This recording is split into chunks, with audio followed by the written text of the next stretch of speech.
देखो दिख रहा है ना जी स्क्रीन पे। Yes sir. Yes sir. तो दिख रहा है। तो बेटा कल डाइफ्रैक्शन तो लास्ट क्लास में पढ़ा दिए थे, है ना? Yes yes sir. और इंटरफेरेंस और डाइफ्रैक्शन में अंतर भी समझा दिए थे। Yes sir. और बताओ स्क्रीन पे देखने में आज कोई प्रॉब्लम किसी को? No sir. बिल्कुल नहीं सर। नहीं, एक नंबर है सर। बिल्कुल नहीं। ये एक नंबर है। तो बोर्ड वाला क्लास ठीक था कि टैब वाला क्लास तुमके लिए ठीक है? और लास्ट टैब में वाला। बताना डिसीजन टैब कितना। वाला जरा है सर। यही क्लियर है अच्छा ज्यादा सर। ठीक है। चलो तो यहाँ डिफरेंसेस भी हम लोग डिस्कस कर लिए थे कि difference between the interference and the diffraction.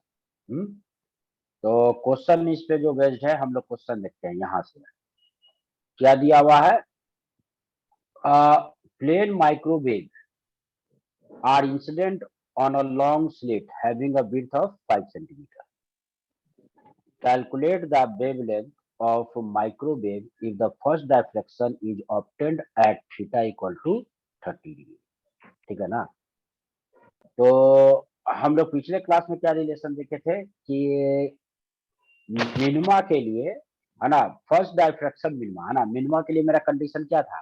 तो मिनिमा के लिए कंडीशन था b sine theta equal to n लिखा। तो हम लोग तो फॉर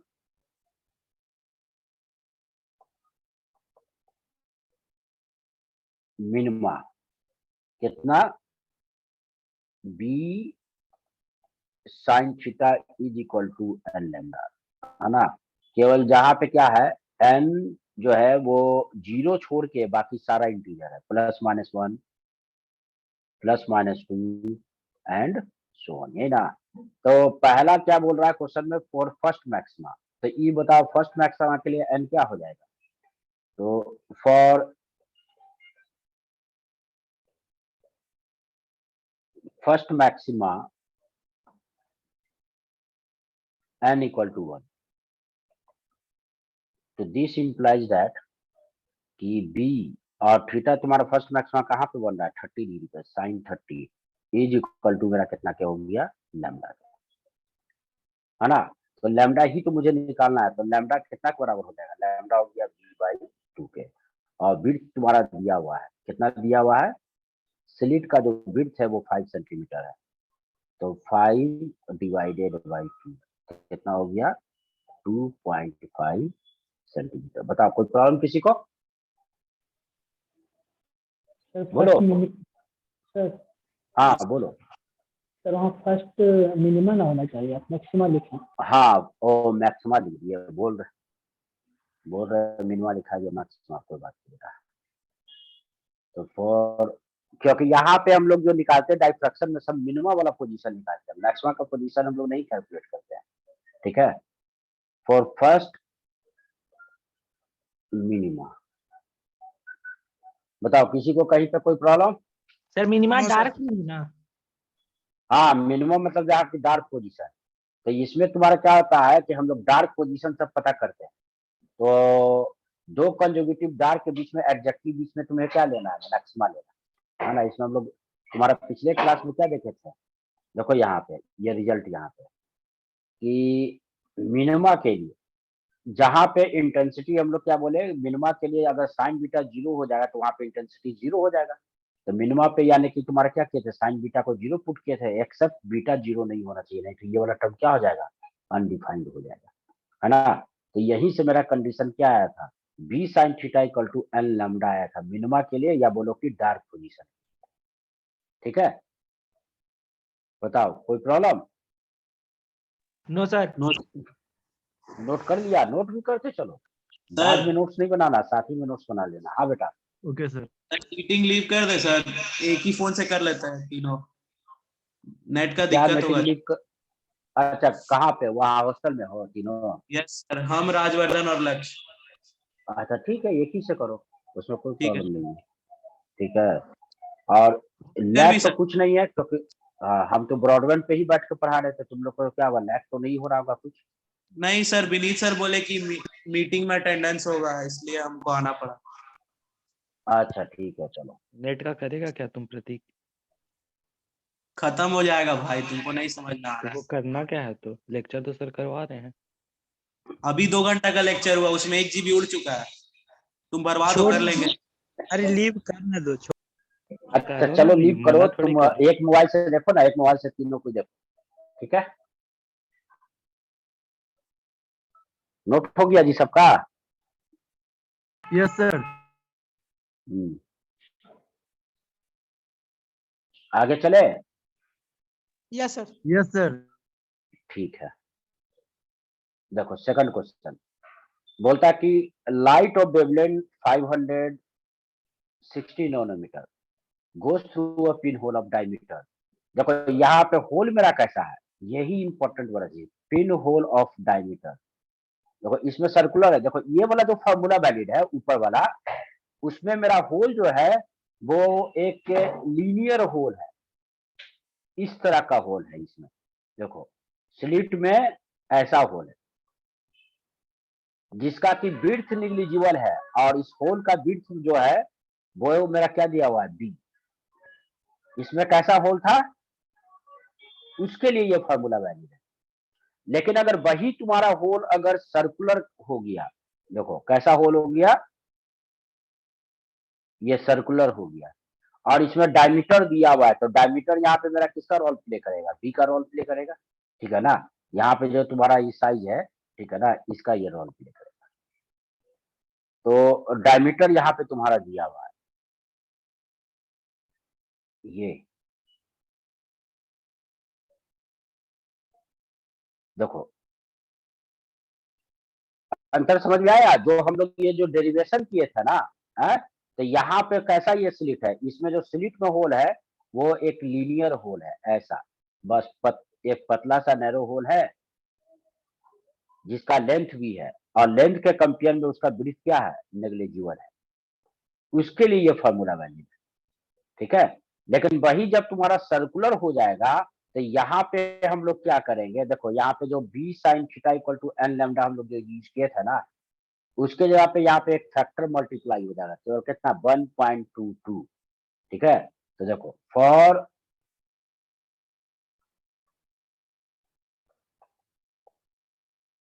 सर्कुलर अपर्चर,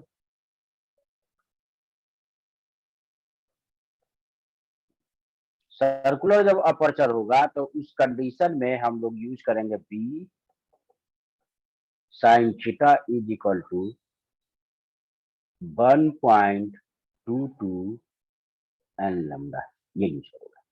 सर 1.22 क्यों मल्टीप्लाई किया? अब बेटा बस ये तुम्हारा दिया हुआ है, ठीक है, ऐसा क्यों होता है, एससी वर्मा में दे दिया कि सर्कुलर अपर्चर अपर्चर का साइज बदल जाएगा, ठीक है ना। तो यहाँ पे ये फैक्टर तुम्हारा, क्योंकि अब क्या ऐसा होगा, क्योंकि इसमें जो हो रहा था, जो सोर्स ले रहे थे, देखो ये सब पोजीशन से सब लाइट एक जगह जाके इंटरफेयर कर रहा था, ठीक है, बहुत सारा नंबर ऑफ सोर्सेस था, ठीक है।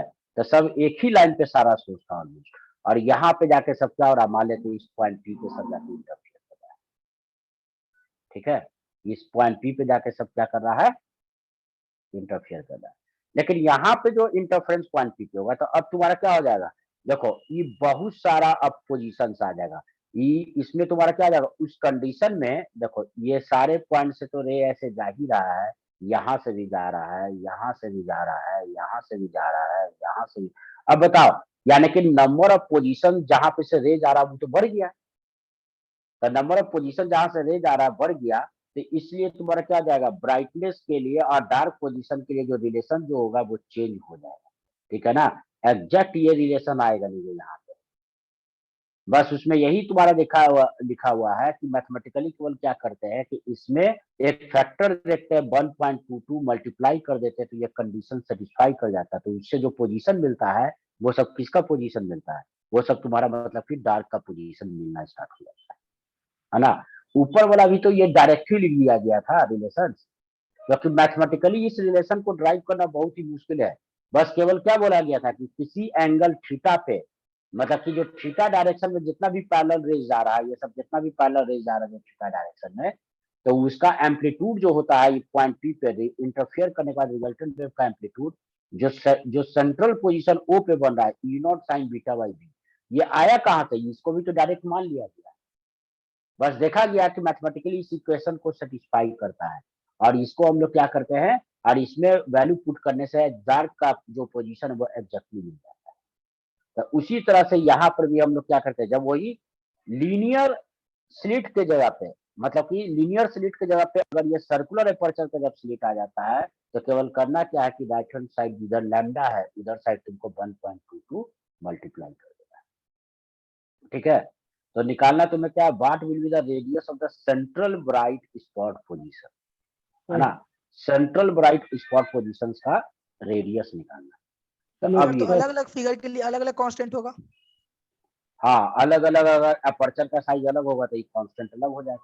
तो तुमको केवल क्या मिलेगा, एगो तो ये वाला और दूसरा केवल सर्कुलर अपर्चर वाला, इसके अलावा यार कोई देगा ही नहीं, बुक में भी या किसी बुक में इससे ज्यादा अवेलेबल नहीं है तुम्हारे पास, ठीक है। अगर अपर्चर अलग हो जाएगा तो नेचुरली है कि आगे का फैक्टर जो मल्टीप्लाई है वो भी अलग हो जाएगा, ठीक है। सर अब आओ, हाँ किसी जी, भी डायमीटर का सर्कल के लिए सेम कांस्टेंट रहेगा, हाँ क्या बेटा, किसी भी डायमीटर का सर्कल के लिए सेम कांस्टेंट रहेगा।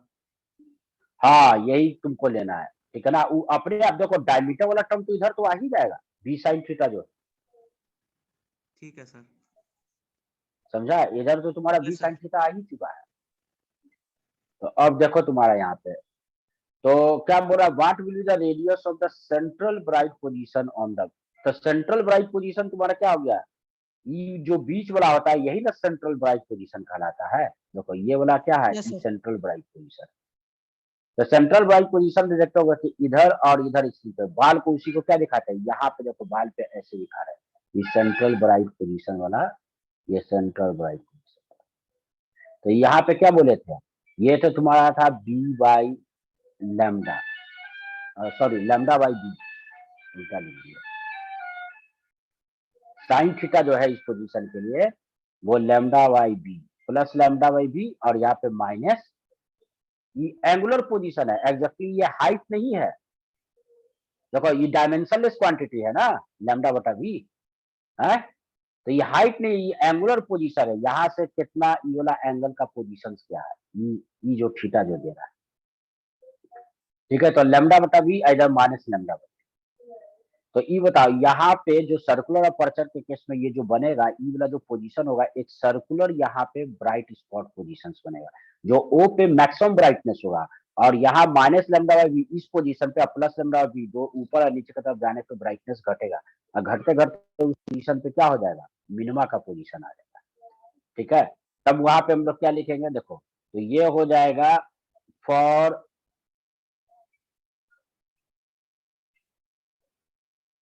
Central bright fringe,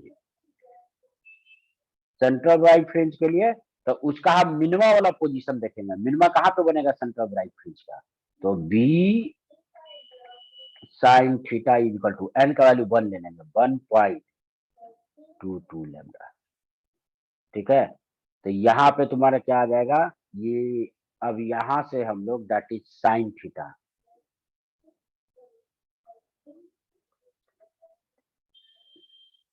is equal to 1.22 lambda बटा बी।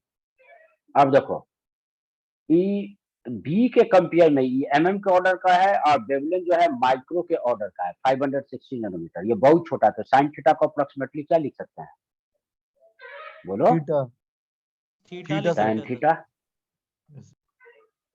है ना, 1.22 लैम्डा बाई। अब देखो इसका फिगर समझ का कोशिश करो, देखो यहाँ पे हम दिखाते हैं तुम लोग को, एससीबी है ना, C1 वाला बुक, और ये देखो सर्कुलर अपर्चर के केस में तुम्हारा क्या है, ये साइन थीटा इक्वल टू, देखो ये वाला टर्म इतना हो गया 1.22 है ना लैम्डा बटा बी, ठीक है, ये वाला चीज दिख रहा है। Yes sir. अब यहाँ पे देखो बेटा, ये वाला जो टर्म है यहाँ से देखो ई हो गया, देखो ई सर्कल, ई स्क्रीन है यहाँ पे पीछे में, जिसपे कि तुम्हारा कैसा बन रहा है, इस स्क्रीन पे गोल गोल फ्रिंजेस सब बन रहा है, बीच वाला सेंट्रल है ना, और जहाँ पे ब्लैक पेरीमीटर चारों तरफ है उसका तुम्हारा क्या, डार्क पोजीशन पर का पोजीशन बता रहा है। तो यहाँ पे कैसे देखो, स्लिट से स्क्रीन तक के बीच का डिस्टेंस है कैपिटल डी, और इसका क्या सेंट्रल ब्राइट फ्रिंज का रिंग का रेडियस हम मान लेते हैं पहला का, उसको हम आर मान ले चाहे R1 मान ले, ठीक है, तो देखो यहाँ पे कैसा तुम्हारा सिचुएशन आ जाएगा, इसको ऐसे सर समझाते हैं, सेंट्रल टू इसको एन ऐड इक्वल कर टू देंगे। 0 पे बनेगा ना? तो देखो यहाँ पे देखो उसी का फिगर बता देते हैं, यहाँ पे देखो ये समझा देते थोड़ा सा सर यहाँ पे। हाँ बेटा बोल रहा, सेंट्रल इस तो एन सर्कुलर इक्वल टू 0 पे बनेगा ना? n इक्वल टू 0 पे वो मैक्सिमम पोजीशन ना है जी, है। लेकिन ये बताओ इसमें मैक्सिमा नहीं ना निकालते, इसमें हम लोग किसका पोजीशन निकालते हैं, सब डार्क वाला पोजीशन निकालते हैं। और क्या बोलते हैं, दो कंजुगेटिव डार्क के बीच में क्या होगा, मैक्सिमा होगा। देखो इस सब हम लोग इसमें किसको कैलकुलेट करते हैं, देखो ये डार्क पोजीशन, ये डार्क पोजीशन, सब डार्क पोजीशन निकालते बेटा, ये सब डार्क पोजीशन निकालते। बोला मैक्सिमा का पोजीशन निकाल कर नहीं बताते, मैक्सिमा का पोजीशन निकाल कर नहीं बताते ये सब मैक्सिमम पोजीशन निकाल कर नहीं कैलकुलेट करते। क्या बोलते हैं कि दो कंजुगेटिव डार्क के एग्जैक्टली बीच में क्या होगा, मैक्सिमम होगा। उसी तरह से ये दोनों कंजुगेटिव डार्क के बीच में एग्जैक्टली क्या होगा, मैक्सिमा होगा। समझे ना, इस फॉर्मूला से हम लोग मैक्सिमा नहीं कैलकुलेट करते, इस फॉर्मूला से ज्यादा कौन सा पोजीशन कैलकुलेट करना ज्यादा आसान है, मिनिमा का पोजीशन मिनिमा कैलकुलेट वाला। करना ज्यादा इजी है। समझे हैं? यस, लेकिन क्वेश्चन में तो देखो मैक्सिमा निकालना है ना? मैक्सिमा सेंटर वाला देखो ना, फिगर बना रहे तुमको समझ में आएगा, ये फिगर बना रहे ना हमको पहले, समझा। Yes sir. ये देखो ये समझने का कोशिश करो कि स्क्रीन में तुम्हारा क्या है, ये स्लिट है, इस स्लिट में ये सर्कुलर अपर्चर बना हुआ है ना। अब पीछे तुम्हारा क्या है, पीछे ये मेरा स्क्रीन है।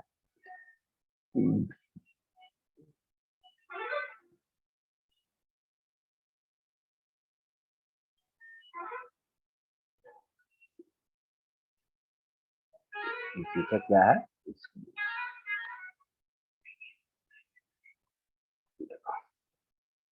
यहाँ पे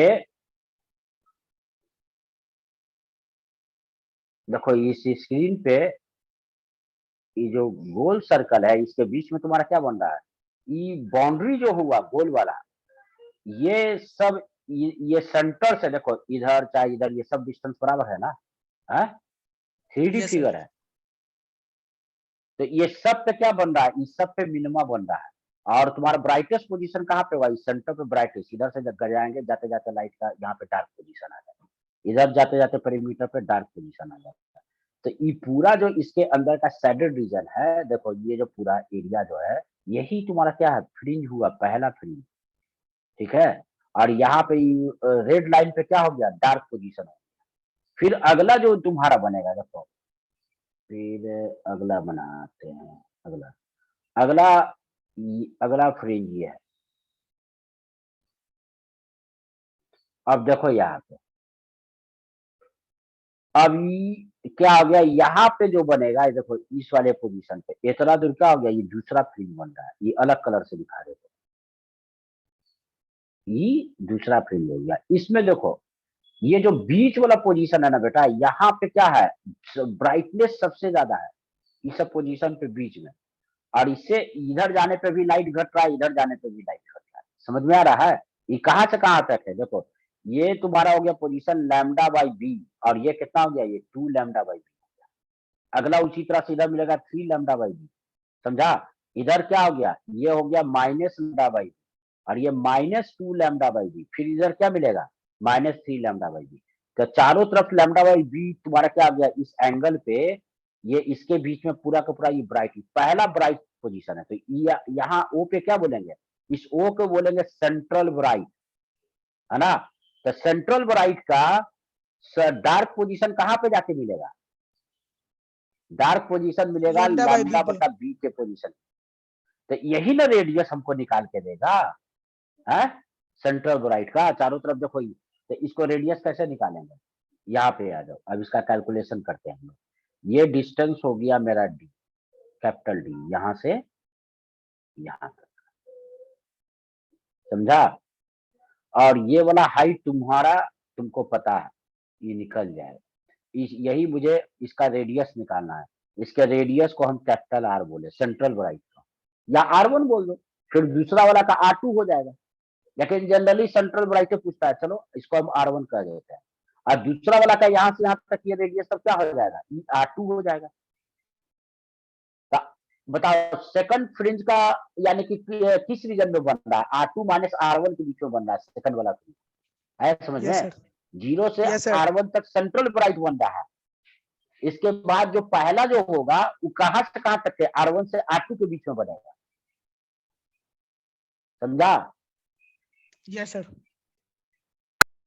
तो देखो यहाँ पे तो ER1, तो ER1 को तुम कितना लिखेगा, तो ये वाला जो तुम यहाँ से देखो ये लाइन मिला दिया, थीटा मेरा क्या है, बहुत ही छोटा है, थीटा यहाँ पे बहुत छोटा है, तो इसको साइन थीटा को tan थीटा लिख सकते हैं, tan थीटा R1 बटा d लिख सकते हैं ना। तो देखो यहाँ पे इसके बाद क्या हो जाएगा सोल्यूशन, तो tan थीटा को हम लिख लीजिए R1 by that equal to 1.22 lambda divided by, तो इसलिए सेंट्रल ब्राइट पोजीशन का तुम्हारा रेडियस आ गया 1.22 लैम्डा कैपिटल डी डिवाइड, ठीक है। अब इसका वैल्यू पुट कर देंगे 1.22, लैम्डा कितना दिया है, लैम्डा दिया 560 नैनोमीटर, 560 इंटू 10 का पावर माइनस 9, देखो तो डी कितना दिया है, 2 मीटर दिया है इंटू 2, और बी का वैल्यू क्या क्या दिया है मेरा, ये बी दिया हुआ है 0.20 है ना mm, यानी कि 10 का पावर माइनस। अब यहां से ये वैल्यू पुट करके हम लोग कैलकुलेट आ जाएगा वैल्यू, बताओ कोई प्रॉब्लम किसी को? No no sir. सर। समझ गया? Yes sir. नोट किया? Yes sir. नोट करो, हाँ। साथ में नोट्स बनाते चलना है पूरा।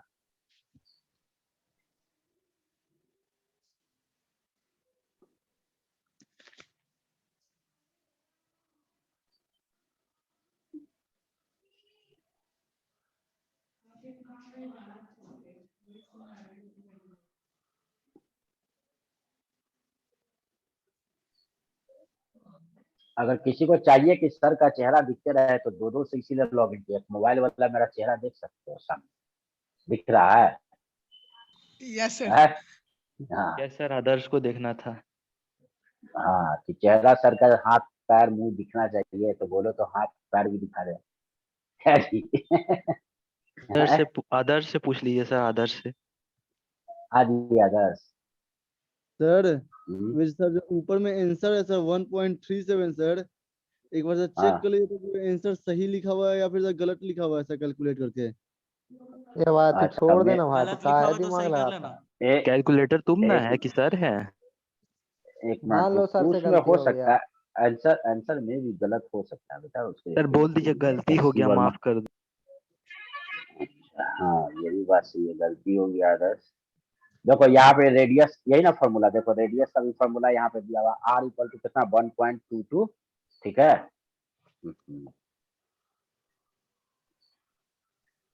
देखो तो कितना 1.22 लैम्डा डी बाई डी, यही यूज करके निकाले हम लोग फॉर्मूला।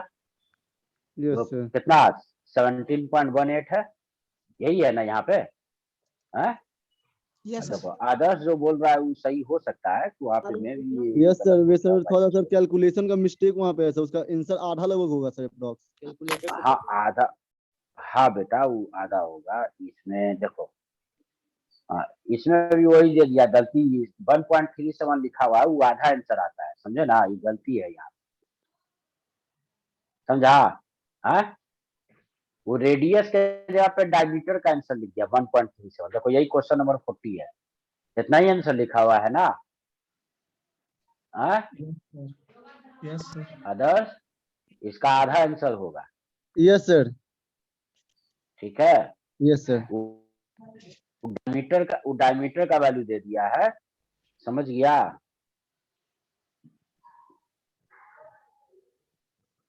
आंसर उसका आधा आएगा जी, जितना दिया हुआ है ना आंसर यहाँ पे, उसका आंसर आधा आएगा, कर लेना। Yes sir.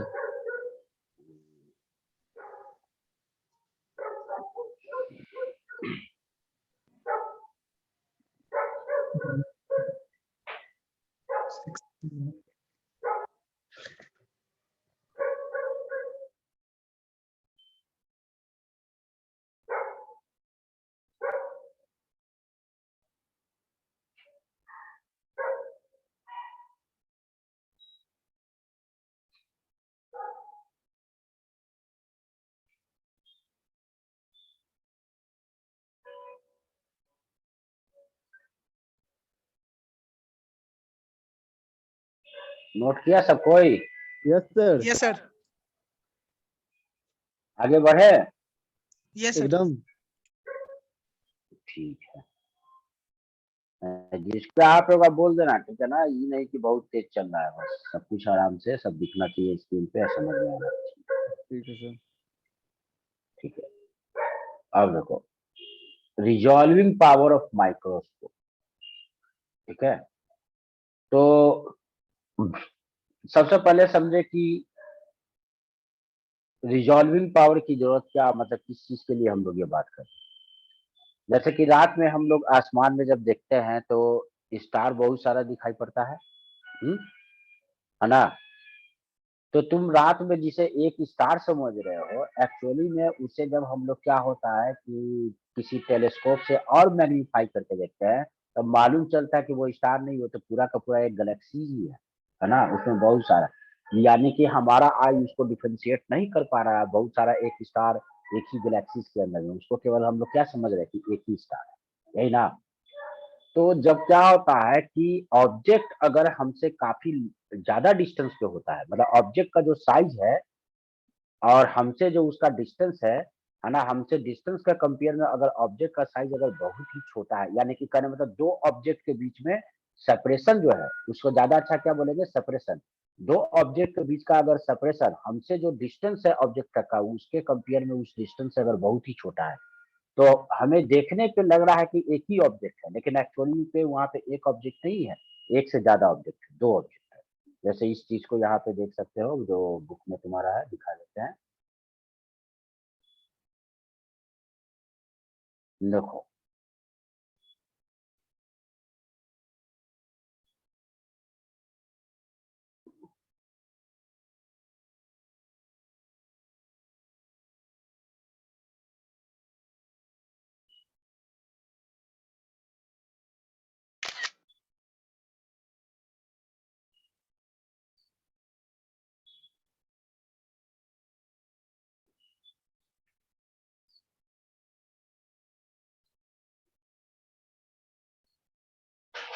हम्म,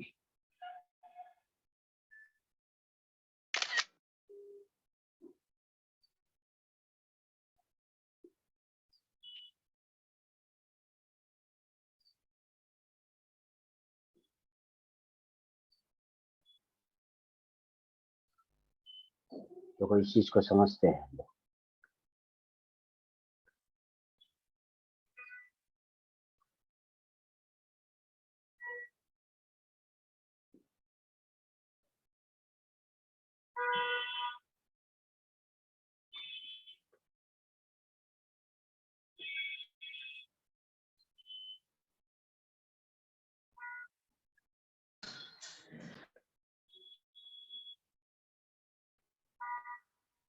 देखो यहाँ पे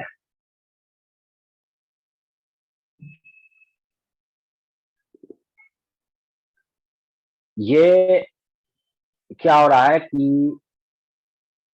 S1 S2 दो स्टेशन हो गया, मतलब ऑब्जर्वेशन स्टेशन कह सकते हो।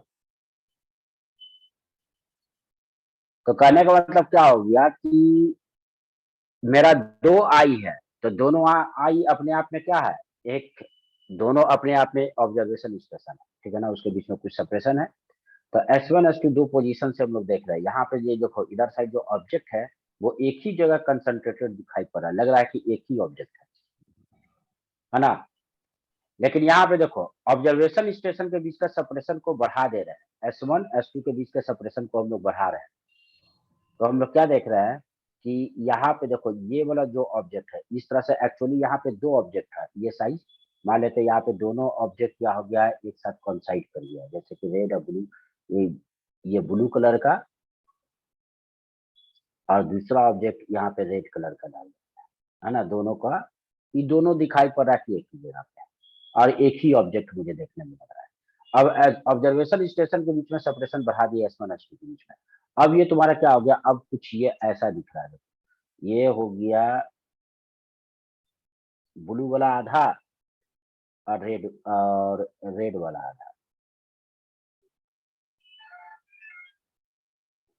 अब रेड ब्लू ऐसे दोनों दिख रहा है, अब थोड़ा ये अलग होते हुए दिखाई पड़ रहा है। अब पहचान सकते हैं कि नहीं, यहाँ पे दो ऑब्जेक्ट है।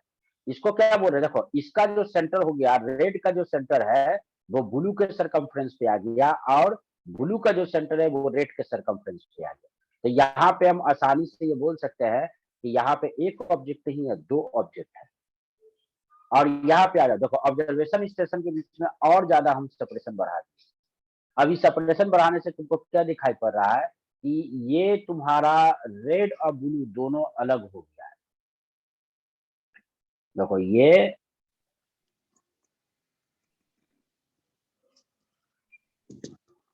ब्लू वाला और ये रेड वाला, अब जस्ट दोनों का सरकमफ्रेंस केवल एक दूसरे को टच कर रहा है, तो इसको क्या बोलेंगे, this is the well resolve. क्या हो गया, वेल रिजॉल्व्ड।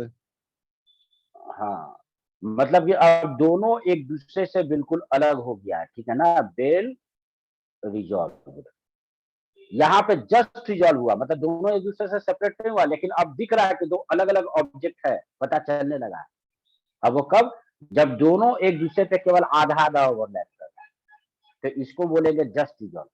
जब दोनों एक दूसरे पे आधा आधा, और दोनों एक दूसरे पे जब कंप्लीटली मर्ज होते हुए दिखाई पड़ रहा है, तो उसको हम लोग वहां पे नहीं पहचान सकते कि एक ऑब्जेक्ट है कि दो ऑब्जेक्ट है। तो यानी कि ये इसे क्या बोल रहे, दिस इज अनरिजॉल्व। मतलब वहां पे इसको, मतलब कि हम लोग समझ रहे एक ही ऑब्जेक्ट है, लेकिन एक्चुअली में एक से ज्यादा ऑब्जेक्ट है वहां पे। तो उसी, और देखो ये दो जैसे कैंडल है, दो कैंडल एक ही पोजीशन पे रख के जल रहा है, तुम थोड़ा दूर से देखोगे ना कैंडल को, तो तुमको क्या दिखाई पड़ेगा, ये जो डॉटेड लाइन वाला ये जो लाइन है, ये एक वो ऐसा लॉ दिखाई पड़ेगा तुमको, ये अपियरेंस होगा, लगेगा कि सिंगल कैंडल एक जल रहा है, ठीक है, यानी कि ये अनरिजॉल्व। लेकिन थोड़ा और नजदीक आओगे, तो नजदीक आओगे तो तुम्हारा क्या हो जाएगा, देखो जितना नजदीक तुम आते जाओगे तो ये एंगल बढ़, देखो यहाँ पे फिगर, हाँ, जितना नजदीक आके देखोगे तो ये एंगल बढ़ने लगेगा ना, क्योंकि ऑब्जर्वेशन स्टेशन S1 S2 के बीच, दोनों आई के बीच का तो डिस्टेंस फिक्स है। तुम जितना नजदीक आओगे, देखो ये वाला हम यहाँ से देख रहे हैं, देखो इस दो पोजीशन से किसी ऑब्जेक्ट को देख रहे हैं, यहाँ से, और ये दोनों मेरा आंख का पोजीशन है, और एक ऑब्जेक्ट मेरा यहाँ पे है ना। तो यहाँ पर से जो एंगल बनेगा, देखो इस ऑब्जेक्ट पे जो एंगल बनेगा वो छोटा होगा, लेकिन नजदीक जितना आएंगे ये एंगल क्या होगा, उतना ही लार्ज होता जाएगा ना इस ऑब्जेक्ट पे, है, ये वाला एंगल बढ़ता जाएगा। तो जब नजदीक काफी आ रहे हैं तो अब दिखाई पड़ रहा है कि क्या हो गया, कि देखो इसका आधा, एक कैंडल का आधा जो लॉ तुम्हारा क्या बर्न हो रहा है, ठीक है ना, ये, और दूसरा का देखो आधा एक दूसरे से केवल कंसाइड कर रहा है। अब लॉ जो हो रहा है ये तुम्हारा बिल्कुल एग्जैक्ट ऐसा, एक ऐसा यहाँ पे एक सिंगल दिख रहा था नहीं, अब ये लग क्या गया, देखो यहाँ से ये, अब ये देखो ये ऐसे और ये अब ऐसे नजदीक आओगे तो अब तुमको दिखाई पड़ रहा है कि ये क्या हो गया है, जस्ट रिजॉल्व। और नजदीक इसके आ जाओगे तो तुमको दोनों बिल्कुल कैंडल अलग अलग सेपरेट दिखाई पड़ेगा, और दोनों का जो जल रहा जो लॉ है वो भी बिल्कुल अलग अलग दिखाई पड़ेगा। तो ये क्या हो गया, this is the well resolve, है ना। तो जस्ट रिजॉल्व में क्या होता है, दोनों ऑब्जेक्ट एक दूसरे पे हाफ हाफ कंसाइड कर रहा है ना, जिस पोजीशन से हम लोग देख रहे हैं। और बेल रिजॉल्व में तुम्हारा क्या हो गया, दोनों बिल्कुल एक दूसरे से सेपरेट, ठीक है ना। तो हम लोग जब किसी, क्या हो रहा है, किसी ऑब्जेक्ट को मान लेते हैं कि बिल्कुल माइक्रोस्कोपिक साइज के ऑब्जेक्ट को देखेंगे, तो हम लोग अपने आंख से तो देख नहीं सकते, तो जब वही माइक्रोस्कोप से देखते हैं तो क्या देखते हैं कि एक छोटा सा ड्रॉपलेट में भी बहुत सारा बैक्टीरिया है ना, बहुत सारा तुम्हारा क्या छोटा छोटा लिविंग तुम्हारा सेल सब है, वो सब दिखाई देने लगता है, जो कि आई से तुमको दिख भी नहीं रहा है विजुअल भी, वो इतना छोटा ऑब्जेक्ट है। तो यहाँ पे और उसी तरह से जब हम लोग आसमान में जब रात में ताक रहे हैं, तो जो एक सिंगल स्टार जिसे समझ रहे हैं, उसी को टेलीस्कोप से जब हम लोग देखते हैं, उसका मैग्नीफाइंग पावर बढ़ा देते हैं, उसको टेलीस्कोप से, टेलीस्कोप उसको क्या कर देता है, रिजॉल्व कर देता है, तब पता चलता है कि वो सिंगल स्टार नहीं, उसमें तो अरबों खरबों स्टार है। वो तो एक पूरा का पूरा कंप्लीट अपने आप में एक गैलेक्सी है। ठीक है, तो यही हमारा टॉपिक तुम्हारा क्या, resolving power of microscope and resolving power of telescope. तो माइक्रोस्कोप का रिजॉल्विंग पावर क्या है? The resolving power of microscope is defined as the reciprocal of the distance between the two objects which can be just resolved when seen through a microscope। जैसे कि तुम्हारा क्या हो गया कि दो ऑब्जेक्ट को हम लोग तुम्हारा देख रहे हैं, आखिर दो ऑब्जेक्ट तुम्हारा क्या हो गया, दोनों तो एग्जैक्टली एक पोजीशन पे नहीं ना है, कुछ तो सेपरेशन होगा ना दोनों के बीच में। माइक्रोस्कोप से देख रहे हैं, ठीक है, वो माइक्रोमीटर का ऑर्डर का ही सेपरेशन, जो कि हमारा आई उसको तुम्हारा माइक्रोमीटर के साइज के ऑब्जेक्ट को नहीं देख सकता है, तो इसलिए हम लोग क्या समझ रहे, उसे हम लोग एक सिंगल ऑब्जेक्ट समझ रहे हैं, या मान रहे हैं कि दोनों एक ही पोजीशन पे है। मतलब ये जो डिस्टेंस हो गया इन दो ऑब्जेक्ट के बीच का, देखो इन दोनों ऑब्जेक्ट के बीच का जो डिस्टेंस है, ये माइक्रोस्कोप का ये आईपीस मान लेते हैं यहाँ पे, यहाँ से ये डिस्टेंस जो है इसके इस डिस्टेंस के कंपेयर में, कैपिटल डी के कंपेयर में इन दोनों का बीच का जो सेपरेशन है ए, है ना, ये बहुत ही छोटा है। ये क्या है, बहुत ही छोटा है, जिसके वजह से तुम्हारा क्या हो जाता है, ये काफी दूर से देखने पे ये दोनों एक ही पोजीशन पे दिखाई पड़ता है। ये दोनों ऑब्जेक्ट क्या होता है, एक ही पोजीशन पे, क्योंकि ये वाला जो डिस्टेंस ए जो हो गया कैपिटल डी के कंपेयर में नेग्लिजिबल है, तो ऑलमोस्ट दोनों ऑब्जेक्ट एक ही पोजीशन पे होगा। अब दोनों को जस्ट रिजॉल्व कर दे अगर माइक्रोस्कोप, मतलब कि माइक्रोस्कोप से देखने से जिस माइक्रोस्कोप मुझे ये पता चल जाए कि नहीं ये दोनों एक दूसरे पे आधा आधा कॉन्साइड अगर करते हुए दिखा दे, यानी कि यहाँ पे दो ऑब्जेक्ट है एक ऑब्जेक्ट नहीं है, तो ये तुम्हारा क्या हो गया, अगर दोनों ऑब्जेक्ट के बीच का सेपरेशन अगर डी है, डेल्टा डी से उसको रिप्रेजेंट कर रहे हैं। ठीक है, तो reciprocal of distance between the two object, इसी को क्या बोलते हैं, रिजॉल्विंग पावर ऑफ माइक्रोस्कोप। ये क्या बोला गया है, माइक्रोस्कोप कहा गया है। ठीक है, ये सब आइडिया फॉर्मूला ये रख लेना है, और इसी फॉर्मूला पे बेस्ड केवल तुम्हारा क्वेश्चन है, केवल फॉर्मूला डायरेक्ट अप्लाई करना है और तुम्हारा आंसर मिल जाएगा। तो माइक्रोस्कोप का रिजॉल्विंग पावर क्या होता है, resolving power of microscope is the reciprocal of the distance between the two object. दो ऑब्जेक्ट के बीच का जो तुम्हारा रेसिप्रोकल ऑफ डिस्टेंस है, इसी को क्या बोलते हैं, रिजॉल्विंग पावर बोलते हैं। और ये तुम्हारा कितना के बराबर होता है, ये होता है 2 mu sine theta by lambda. तो जहां पे तुम्हारा क्या, ये म्यू क्या है, तो देखते होगे कि माइक्रोस्कोप से जब किसी ऑब्जेक्ट को जैसे स्लाइड पे रखते हैं, देखते हो कि माइक्रोस्कोप से कोई देखता है तो एक स्लाइड पे लिक्विड का ड्रॉप गिराता है, देखा है कभी? Yes sir. Yes sir.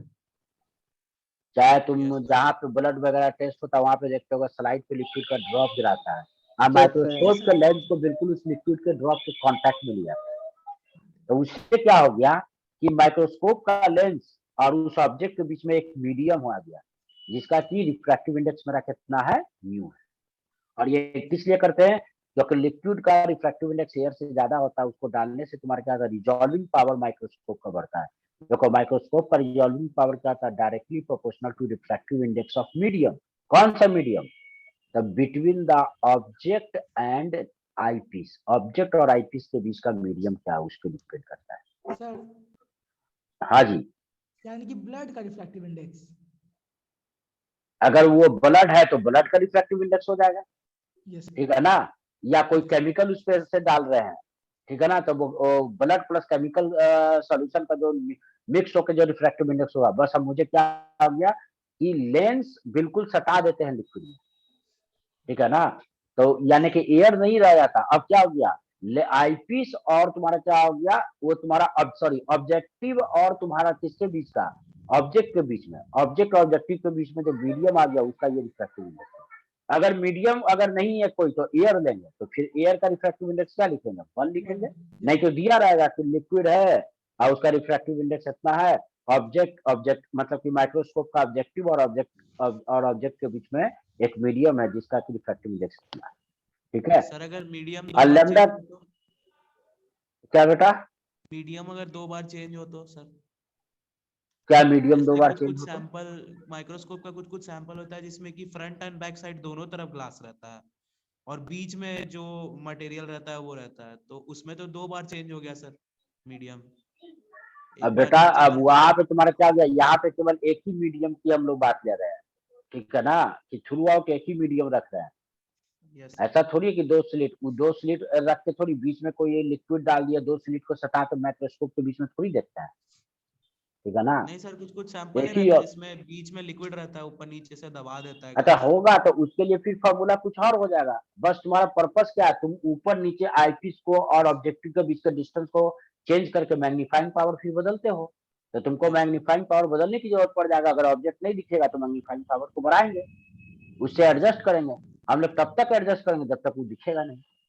Adjust किसके लिए बात हो गया कि बस ये ऑब्जेक्टिव और ऑब्जेक्ट के बीच में जो मीडियम है उसका ये रिफ्रैक्टिव इंडेक्स होता है, ठीक है ना। Okay yes sir. तो लेमडा तो हो गया, वेवलेंथ हो गया, जो तुम्हारा वहां पे क्या हो रहा है, लाइट यूज कर रहे हैं माइक्रोस्कोप के थ्रू। मान लेते हैं कि अंदर से एक लाइट हम लोग भेज रहे हैं ऑब्जेक्ट पे इंसिडेंट हुआ, वही रिफ्लेक्ट होके आ रहा है, ठीक है ना।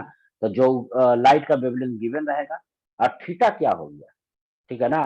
तो थीटा तुम्हारा है angle subtended by the radius of objective on one of the object. जैसे कि यहाँ पे ये दो ऑब्जेक्ट है ना, तो दोनों तो ऑलमोस्ट सेमी पोजीशन पे है। देखो यहाँ ये दोनों क्या हो गया, दोनों तो ऑलमोस्ट सेमी पोजीशन पे है। तो दोनों में, और यहाँ पे तुम्हारा क्या हो गया, ये मेरा माइक्रोस्कोप का ऑब्जेक्टिव है, ये क्या है, यही है ऑब्जेक्टिव। किसे बोलते हैं, माइक्रोस्कोप का जो लेंस जो ऑब्जेक्ट के नजदीक होता है उसे ऑब्जेक्टिव बोलते हैं, ठीक है। देखो तो ये जितना एंगल, ये हो गया ऑब्जेक्ट। अब इसको यहां से मिला दे, तो ये जो एंगल बन रहा है इसी को थीटा हम लोग बोल रहा है, ठीक है। सॉरी, रेडियस के साथ ही एंगल, ये तो डायमीटर बना दिया ना।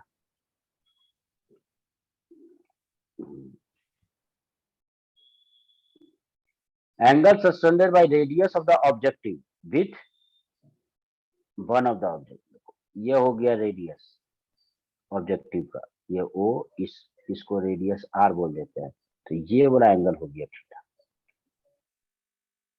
ठीक है। तो तुम्हारा फॉर्मूला पुटिंग क्वेश्चन रहेगा, ये फॉर्मूला याद रखना होगा। फॉर्मूला पुट कर दोगे आंसर आ जाएगा। यही सब तुम्हारा मेंस के एग्जाम में, ये सब एक्स्ट्रा फॉर्मूला याद रखना होगा, ठीक है। उसी तरह से रिजॉल्विंग पावर ऑफ टेलीस्कोप क्या होता है, तो रिजॉल्विंग पावर ऑफ जो टेलीस्कोप, जैसे स्पेस में तुम्हारा क्या हो गया कि दो ऑब्जेक्ट है ना, यहाँ से, तो एक्चुअली में डेल थीटा क्या हो गया,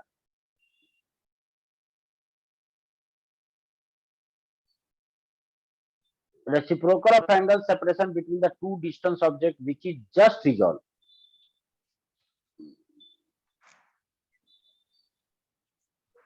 Reciprocal of the angular separation between the two object. देखो एक्चुअली में तुम्हारे क्या होगा, ये दो ऑब्जेक्ट, ये स्टार क्या है, ये दो ऑब्जेक्ट्स है ना। अब ये मान ले कि दो स्टार्स है, एक स्टार यहाँ पे हो गया, एक स्टार यहाँ पे हो गया, ये दोनों स्टार। और यहाँ पे तुम्हारा क्या हो गया, टेलीस्कोप है, ऑब्जर्विंग स्टेशन है। तो यानी कि यहाँ से देखो दोनों स्टार को जो लाइन मिला रहा है, ये और ये क्या है, ये है टेलीस्कोप। इस पोजीशन पे है, ये टेलीस्कोप है। तो इन दोनों के बीच में ये जो एंगल है, इसको हम लोग बोल रहे हैं डेल थीटा, ठीक है। तो रिजॉल्विंग पावर ऑफ तुम्हारा टेलीस्कोप क्या हो गया, it is the reciprocal of angle subtended by the two object on the telescope, है ना। The resolving power telescope is defined as the reciprocal of the angular separation between the two distance object which is just resolve when view through a telescope. अब यहाँ पे ये कितना power, तो resolving power जो होता है, देखो वो जो वहां पे जो फॉर्मूला जो तुम पढ़ा था ना, टेलीस्कोप वाला, ये वाला, ये सर्कुलर अपर्चर, क्योंकि टेलीस्कोप का ऑब्जेक्टिव का आगे का अपर्चर में क्या है, सर्कुलर है। तो सर्कुलर अपर्चर में फॉर्मूला यूज क्या करते हैं, 1.22 लैम्डा बाई डी। और यही मेरा क्या था, ये थीटा था ना, है, यही डेल थीटा यहाँ पे उस फॉर्मूला में यूज हुआ। तो इसका रेसिप्रोकल कर दे, तो 1 डेल थीटा मेरा कितना हो गया, बी डिवाइडेड बाई 1.22 लैम्डा। तो बताओ यहाँ पे बी क्या था, b is the diameter of circular aperture. तो वहां पे बी की जगह पे देखो केवल क्या लिख दिया है, ए लिख दिया है। ये क्या हो गया, ये हो गया diameter of the objective of telescope. समझ गया है, यस सर। बोलो। जो वहां पे जो डाइफ्रैक्शन वाला अच्छा। फॉर्मूला पढ़ा ना, वही डाइफ्रैक्शन का फॉर्मूला यहाँ पे आया है। तो एंगुलर सेपरेशन वहां पे मेरा कितना था, 1.22 लैम्डा बाई बी था। बाद में उसी थीटा को ना हम लोग tan थीटा को बाई बाई बी लिख दिए थे। तो तुमको वही तुम्हारा 1 बाई डेल थीटा, तो डेल थीटा कितना है 1.22 लैम्डा बाई बी। और यहाँ पे बी के बदला में हम ए लिख रहे हैं। ए को क्या बोल रहे हैं, ए को बोल रहे हैं diameter of the objective of telescope, जो कि वहां पे ए बी मेरा क्या था, बी जो था वो डायमीटर ऑफ मेरा सर्कुलर अपर्चर था। तो ऑब्जेक्टिव भी तो सर्कुलर अपर्चर होता है, ठीक है। तो यही तुम्हारा क्या हो गया, इस टेलीस्कोप का रिजॉल्विंग पावर।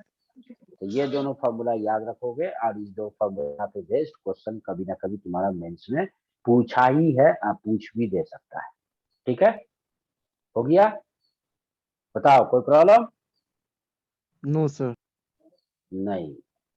अब आगे चलते हैं, स्कैटरिंग ऑफ लाइट क्या है मेरा। तो मान लेते हैं कि कोई लाइट रे एक रूम है ना, और उस रूम में क्या है, मान लेते हैं कि गैसेस भरा हुआ है, मतलब एक गैसियस मीडियम है, बस यही जान। तो गैसियस मीडियम के एक छोर से लाइट को हम लोग दूसरे छोर की तरफ भेज रहे हैं ना, वो गैसियस मीडियम के थ्रू होके जा रहा है, क्रॉस होते हुए जा रहा है। तो जैसे कि यहाँ पे हम लोग एग्जांपल देके हम लोग ये समझा देते हैं कि ये मान लेते हैं कि तुम्हारा क्या हो गया कि कोई गैसियस ये मीडियम है ना, इसके अंदर कोई गैसियस गैस है, ये गैसेस मॉलिक्यूल्स है।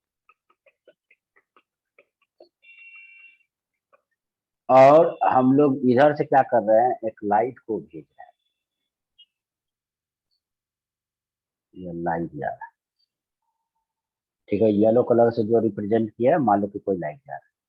तो एक्चुअली में होता क्या है कि इधर से अगर टोटल हम लोग लाइट अगर भेजे, मान लो फॉर एग्जाम्पल के लिए इसको हम लोग बोलते हैं कि 100 joule of light total send की। तो यहाँ पे क्या हो रहा है, रिसीव जो हो रहा है वो 40 जूल ही हो रहा है, बाकी 60 जूल क्या हो गया। तो जब ये गैसियस मीडियम से के अंदर से मूव कर रहा है, तो गैसेस का जो मॉलिक्यूल है उस पे तुम्हारा क्या होगा, रेडिएशन फॉल करेगा, तो वो उसको ऑब्जर्व करेगा, क्योंकि गैसेस सब क्या है, एटम का बना हुआ है। और एटम में क्या हो रहा है कि न्यूक्लियस के चारों तरफ इलेक्ट्रॉन रिवॉल्व कर रहा है। ऑब्जर्व करने के बाद कुछ इलेक्ट्रॉन का एक्साइटेड हो जाएगा, वो हायर ऑर्बिट की तरफ जाएगा, लोअर ऑर्बिट से जंप करके हायर ऑर्बिट में जाएगा। अब वापस जब लौटेगा तो बी एक्साइट हुआ, वो रेडिएशन इमिट करेगा, ठीक है ना। तो एक्चुअली गैसेस का मॉलिक्यूल सब इस रेडिएशन को एब्जॉर्व करके एक्साइट होता है, फिर उसका डी एक्साइट होता है। और जब डी एक्साइट होता है तो लाइट ट्रेवल कर रहा है लेफ्ट टू राइट, लेकिन वो ये मॉलिक्यूल किसी भी डायरेक्शन में, इधर भी किसी भी डायरेक्शन में तुम्हारा जब डी एक्साइट होगा तो रेडिएशन को किसी भी डायरेक्शन में थ्रो करेगा। तो इसलिए 100 जूल एनर्जी जो तुम्हारा इस गैस के अंदर एंटर किया था, दूसरे साइड से केवल 40 जूल एनर्जी निकल रहा है। तो 60 जूल हुआ क्या, तो गैसेस का मॉलिक्यूल ऑब्जर्व करके दूसरे डायरेक्शन में उसको रेडिएट कर दिया है, यानी कि वो सब अलग अलग डायरेक्शन में चला गया है लाइट से, ठीक है, किसी और डायरेक्शन में वो तुम्हारा चला गया। तो 60 जूल एनर्जी इस मीडियम में स्कैटर हो गया इधर उधर, इसी को क्या बोलते हैं, वो 60 जूल रेडिएशन को क्या कर दिया, मीडियम स्कैटर कर दिया। यानी ओरिजिनल डायरेक्शन में केवल क्या हो गया, जिस डायरेक्शन में लाइट एनर्जी 100 जूल भेजा गया था, उस डायरेक्शन में केवल 40 जूल ही दिया टोटल, मीडियम से क्रॉस करने के बाद। तो इसको हम लोग क्या बोलते हैं, इसी को हम लोग स्कैटरिंग ऑफ लाइट बोलते हैं, इस फिनोमेना को। और इस मीडियम का स्कैटरिंग पावर कितना है, तो 100 में से 60 जूल ऑफ एनर्जी को ये स्कैटर कर दिया, यानी कि इधर उधर तितर बितर कर दिया, है ना। तो 60 जूल इसका क्या हो गया, स्कैटरिंग पावर। तो इसका स्कैटरिंग पावर कितना हो गया, 60%, ठीक है ना, 0.6। क्योंकि टोटल का 60% ये क्या कर दिया, स्कैटर कर दिया। आया समझ में? Yes, हाँ sir. सर एक यस बार सर। और सर एक बार और बता दीजिए ना सर, एक- थोड़ा साउंड प्रॉब्लम हो हाँ गया। एक बार और, अच्छा ठीक है, फिर से ले लेते हैं। देखो, पहले पढ़ देते स्टेटमेंट, उसके बाद फिर समझ जाओगे। देखो एक बार समझा भी देंगे। देखो, when a parallel beam of light passes through a gas, है ना, जब किसी गैस से पैरेलल बीम ऑफ लाइट को हम लोग सेंड करते हैं, a part of beam of light diverge in direction other than the incident direction. कहने का मतलब कि तुम्हारा क्या हो गया कि ये जो गैसियस मीडियम तुम्हारा यहाँ पे है, जब एक पैरेलल बीम ऑफ लाइट को हमने सेंड किया इधर से इधर, ठीक है, तो इसमें से क्या बोल रहा है कि a part of beam of light diverge in a direction, कौन सा डायरेक्शन में, तो other than the incident direction, देखो इंसिडेंट डायरेक्शन ये है इंसिडेंट डायरेक्शन। इस डायरेक्शन के अलावा किसी और डायरेक्शन में लाइट क्या हो गया है, स्कैटर कर दिया है। अब किसके वजह से, तो गैसियस जो मॉलिक्यूल इसके अंदर है, वो गैसियस मॉलिक्यूल इस रेडिएशन को एब्जॉर्ब करके दूसरे डायरेक्शन में, सारा का सारा रेडिएशन तो एब्जॉर्ब नहीं होगा, लेकिन जितना एब्जॉर्ब हुआ वो एब्जॉर्ब करने के बाद जब वो डी एक्साइट होता है, मतलब हायर लोअर ऑर्बिट से हायर ऑर्बिट की तरफ इलेक्ट्रॉन चला गया अपने अपने एटम में मॉलिक्यूल, लेकिन जब डी एक्साइट होता है तो उसी डायरेक्शन में नहीं, जिस डायरेक्शन में इंसिडेंट डायरेक्शन जा रहा है उसी डायरेक्शन में नहीं रेडिएट करता, वो किसी भी डायरेक्शन में रेडिएट कर सकता है, ठीक है ना। जिसकी वजह से क्या हो जा रहा है कि 100 जूल जो एनर्जी इधर भेजे थे, कितना 100 joule energy parallel beam of light में भेजे थे, दूसरे तरफ 40 जूल ऑफ एनर्जी ही मिल रहा है, बाकी 60 जूल ऑफ एनर्जी क्या हो गया, ये मॉलिक्यूल गैसियस मॉलिक्यूल एब्जॉर्ब करके इसको किसी और डायरेक्शन में री-रेडिएट कर दिया है। 60 जूल यानी कि गैसियस मीडियम किसी और डायरेक्शन में इधर उधर फेंक दिया इस लाइट एनर्जी, इसी को क्या बोलते हैं, स्कैटरिंग बोलते हैं। तो this phenomena is called the scattering of light, इसी को स्कैटरिंग ऑफ लाइट बोला जाता है। अब क्या है, the basic process in scattering is absorption of light by the molecule. जो बोले क्या होता है, जिस गैसियस मॉलिक्यूल से तुम्हारा लाइट जा रहा है उसमें क्या होता है, ये एब्जॉर्प्शन होता है उस लाइट का, फॉलोड बाय इट्स री रेडिएशन, और उसके बाद जब डी एक्साइट होता है तो फिर उसी के क्या करता है, ये मॉलिक्यूल जो एब्जॉर्ब किया लाइट को वो री रेडिएट कर देता है, फॉलोड बाय री रेडिएशन इन डिफरेंट डायरेक्शन। जिस डायरेक्शन में जा रहा है जरूरी नहीं कि उसी डायरेक्शन में, कुछ मॉलिक्यूल उस डायरेक्शन में थ्रो करेगा लेकिन मेजोरिटी ऑफ मॉलिक्यूल किसी और डायरेक्शन में थ्रो कर देता है। तो the strength of scattering can be measure by the loss of energy in the light. तो देखो स्ट्रेंथ कैसे मेजर किया जाता है कि जैसे कि 100 जूल एनर्जी भेजे थे, मिला 40 जूल, तो लॉस कितना का हुआ, 60 जूल। तो जितना लॉस हुआ वो यानी कि जितना ज्यादा मीडियम एनर्जी का लॉस कर देगा वो मीडियम यानी कि उतना ही ज्यादा वो स्कैटरिंग पावर है उस मीडियम का, यानी वो ज्यादा यानी कि रेडिएशन को स्कैटर कर। So the strength of scattering can be measured by the loss of the energy in the light beam as it passes through the gas. ठीक है, it depend upon the wavelength of light beside the size of the particle which called the scattering. Scattering का काम कौन कर रहा है, gaseous molecule. Gaseous molecule और atom के साइज पे डिपेंड नहीं करता स्कैटरिंग। हाँ, स्कैटरिंग क्या देखा गया है कि जो, जबकि स्कैटरिंग का काम कौन कर रहा है, मॉलिक्यूल और एटम कर रहा है, लेकिन उसके साइज पे ना डिपेंड करके ये किस पे डिपेंड करता है, वेवलेंथ ऑफ लाइट पे डिपेंड करता है। आज देखा क्या गया है कि ये क्या होता है, स्कैटरिंग पावर जो होता है वो प्रोपोर्शनल टू होता है, इनवर्सली प्रोपोर्शनल टू लैम्डा का पावर 4 होता है, 1/λ का पावर 4। तो रेड कलर का वेवलेंथ ज्यादा होता है और वायलेट का सबसे कम होता है विजुअल लाइट। तो रेड कलर इसलिए सबसे कम स्कैटर करता है और वायलेट कलर का स्कैटरिंग सबसे ज्यादा होता है।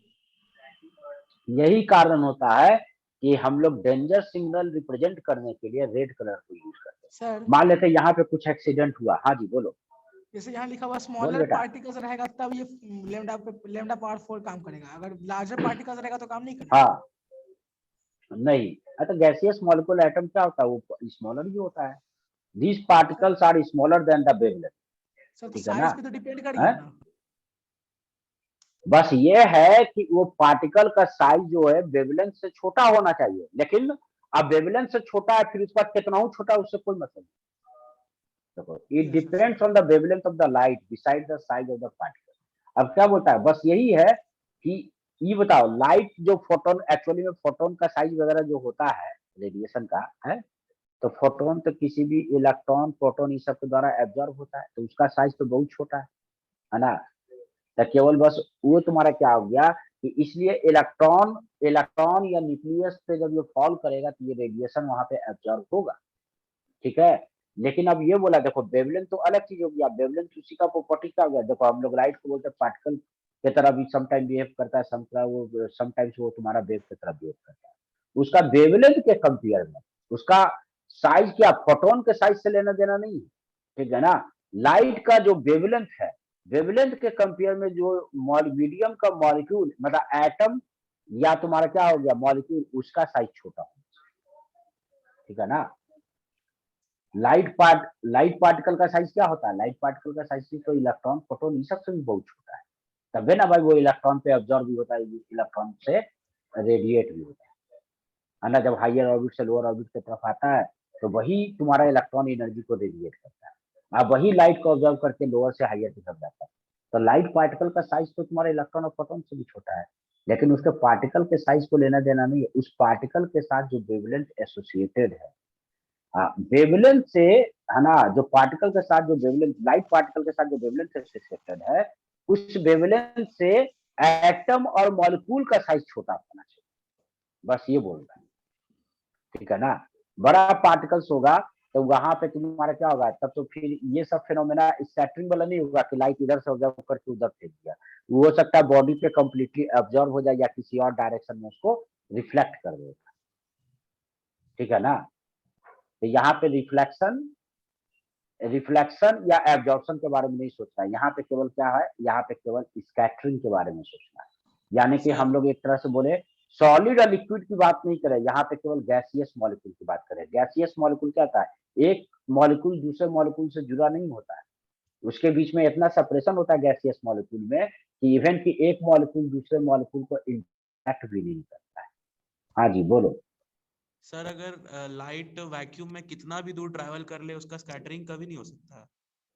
नहीं होगा क्योंकि वहां पे कोई मीडियम है नहीं, उसका एब्जॉर्ब करके रेडिएट करने वाला कोई है ही नहीं। तो स्कैटरिंग इसलिए केवल किसके लिए डिफाइन किया गया है, गैसियस Atmosphere मीडियम के के लिए डिफाइन किया गया है ना। यस सर, एटमॉस्फेयर भी क्या है, एक गैसियस मीडियम, यस सर, समझा। यस सर, इस लॉ को क्या बोलते हैं, this is known as relax law. ये नाम याद रखना, इसी को क्या बोलते हैं, रेलेक्स लॉ, ठीक है ना। यस सर, तो रेड कलर इस कारण से सबसे कम स्कैटर होता है और वायलेट कलर सबसे ज्यादा स्कैटर होता है, क्योंकि वायलेट का वेवलेंथ छोटा होता है और रेड का वेवलेंथ सबसे बड़ा होता है। तो कहीं पे मान लिया कि अगर एक्सीडेंट हुआ है, ठीक है ना, अब मान लेते हैं कि आगे का रेल का पटरी कहीं पे ब्रोकन है, अब उसको रेल को दूर से रोकना है, तो इसलिए हम लोग क्या रेड कलर को यूज करते हैं, वायलेट का नहीं, क्योंकि वायलेट यहाँ से रेड, अगर तुम्हारा क्या होगा डेंजर के लिए अगर वायलेट कलर के सिग्नल को यूज करेंगे, उसका स्कैटरिंग इतना ज्यादा होगा, हो सकता है कि ड्राइवर के आंख में पहले, ड्राइवर के आंख में जाते जाते वो लाइट उसको पहली मीडियम में क्या हो जाए, स्कैटर कर जाए, और ड्राइवर को पता भी नहीं चलेगा कि उधर से हमको कोई सिग्नल मिला। वो कब पता चलेगा, जब ड्राइवर काफी नजदीक आ जाएगा, तब वहां पे तुम्हारे दिखाई पड़ेगा अरे डेंजर का सिग्नल हमको मिला, तब तक तो एक्सीडेंट हो जाए। उसको ब्रेक लगाते लगाते इंजन रुकते तो वो क्या हो जाएगा, ट्रेन का एक्सीडेंट हो जाएगा। जबकि रेड कलर बहुत कम स्कैटर करता है, जिसकी वजह से रेड कलर बहुत दूर तक ट्रैवल करता है। तो इसीलिए हाँ, ड्राइवर को दिख गया रेड कलर, यानी कि आगे सिग्नल क्या, मुझे मना किया गया कि आगे नहीं आना, वो अपना ट्रेन का ब्रेक लगा दे, ठीक है। Yes sir. तो इसलिए हम लोग डेंजर के हाँ जी बोलो। सर ऐसा क्यों होता है तब सर कि प्लूटो पे बहुत कम अमाउंट ऑफ लाइट पहुंचता है सन से। प्लूटो पे तो बेटा Yes, तो वहां पे तुम्हारा किस चीज का काम हो गया, डिफरेंट पढ़ाए थे। यस सन सर, यस सर, कैसा बहुत है, बड़ा चीज होता है। स्पेस में सन एक पॉइंट सोर्स है ना। यस पॉइंट सर, सोर्स का वेवफ्रंट कैसा होता है, स्फेरिकल होता है, और उसका सर इंटेंसिटी क्या बहुत ज्यादा इनवर्सली प्रोपोर्शनल टू, डिवाइड हो जाएगा, समझ गया sir. Inversely proportional to square of distance के होगा। तो जितना ज्यादा दूर जाओगे इंटेंसिटी उतना ही कम होता जाएगा, इसलिए वहां पे एनर्जी क्या होगा, इंटेंसिटी कम है, फिर वहां पे प्लूटो का साइज एरिया से मल्टीप्लाई करेंगे तो बहुत Yes, कम sir. एनर्जी उसको रिसीव होगा। सर तब दोनों में अंतर क्या हुआ, बेटा स्कैटरिंग और उसमें? बेटा वहां पे मीडियम नहीं है, वो लाइट क्या हो रहा है ना, वो अपने डायरेक्शन में ही सब जा रहा है, वो इधर उधर तितर बितर नहीं हो रहा है, क्योंकि उसका वेवफ्रंट स्फेरिकल है, तो रे किधर ट्रेवल करता है, अपने वेवफ्रंट के नॉर्मल डायरेक्शन में, और एरिया उतना ही एनर्जी जो सन के नजदीक जितना एरिया से क्रॉस कर रहा था, प्लूटो तक एरिया बहुत लार्ज हो गया, Yes, sir. वो रेडियस का, तो इसलिए वहां पे एनर्जी पर यूनिट एरिया कम हो गया, जिसके वजह Yes, से sir, वहां पे समझ एनर्जी गया। कम रिसीव हो रहा है। Plus Yes, sir sir. यहाँ पर लाइट सर यहाँ कहीं पे एब्जॉर्ब होकर दूसरे डायरेक्शन में नहीं रेडिएशन थ्रो कर दिया गया है, कि कोई बीच में कोई मीडियम उसको एब्जॉर्ब किया किसी और डायरेक्शन में थ्रो कर दिया, समझा। Yes, yes sir. Sir.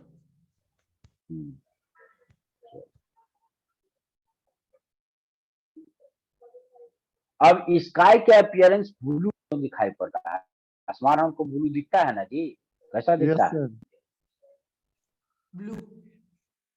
Actually में सन जो एमिट कर रहा है रेडिएशन उसमें बहुत सारा वेवलेंथ है, उसमें मेजोरिटी कलर में कौन होता है? ब्लू होता है।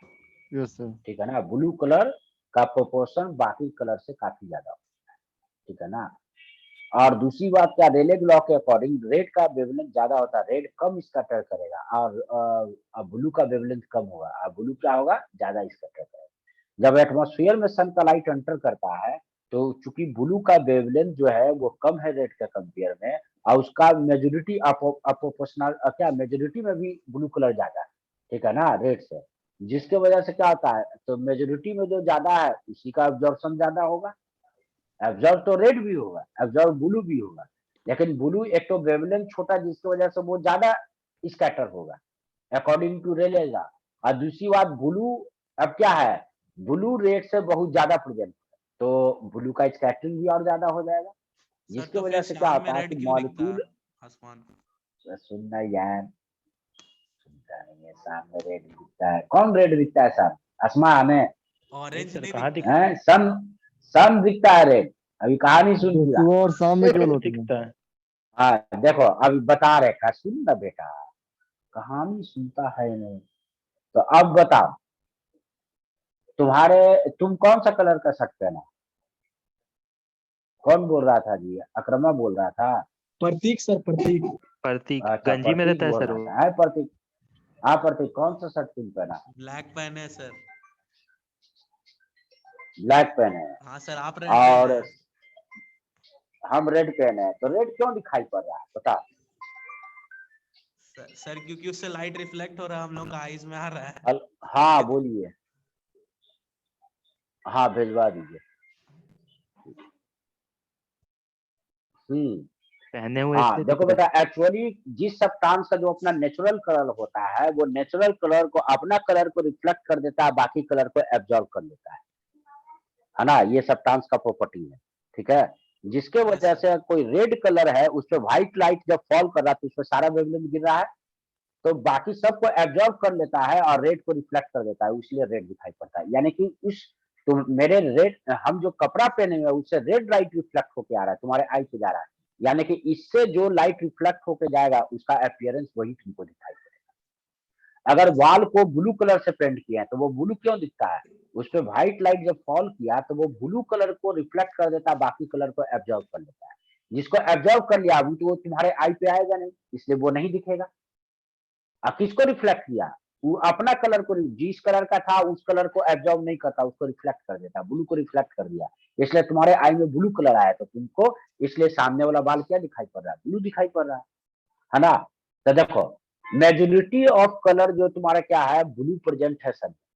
तो वो ब्लू होता क्या है कि वो एटमॉस्फेयर तुम्हारे आई तक आने के पहले पहले पहुंचने तक तुम्हारा क्या होता है कि उसमें ज्यादातर एटमॉस्फेयर जो होता है एब्जॉर्ब कर लेता है, और उसको एटमॉस्फेयर क्या कर रहा है? रीरेडिएट कर रहा है। तो ये बताओ, जो एटमॉस्फेयर कौन सा कलर को रीरेडिएट कर रहा है? मेजोरिटी ऑफ कलर को, कौन से मेजोरिटी ऑफ कलर को रीरेडिएट कर रहा है, या स्कैटर किसको कर रहा है? ब्लू को ना। Yes yes sir. सर। तो ब्लू अब कहां से आ रहा है? मॉलिक्यूल से आ रहा है, रीरेडिएट होकर, इसलिए तुमको स्काई का कलर ब्लू दिखाई पड़ता है, सर समझे? और जो कलर बच गया सन में, तो सन दिन के समय बड़ा चमकीला दिखाई पड़ता है, उतना रेडिएट होने के बाद भी उसमें इतना कलर फिर भी बचा हुआ है कि बिल्कुल व्हाइट और चमकीला दिख रहा है, फिर भी उसका अपीयरेंस व्हाइट दिखता है, समझा? और सनराइज और सनसेट के समय क्या होता है, देखो इस चीज को समझो, यहाँ पे फिगर बनाते हैं। सर एक क्वेश्चन है देखो, सर। और रुकना, क्वेश्चन है पहले इसको देख लेना। ये अर्थ है, क्या है? अर्थ है, और उसका एटमॉस्फेयर बना देते हैं, और कौन सा कलर से बना दे? अच्छा चलो यही कलर जो है उसी कलर। देखो ये अर्थ का एटमॉस्फेयर है चारों तरफ,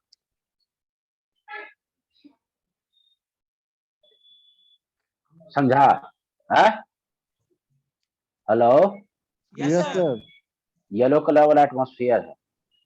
अब क्या है कि इधर देखो, यहाँ पे तुम है, तुमको कब दिखाई पड़ेगा? देखो, सन राइज और सन सेट के समय।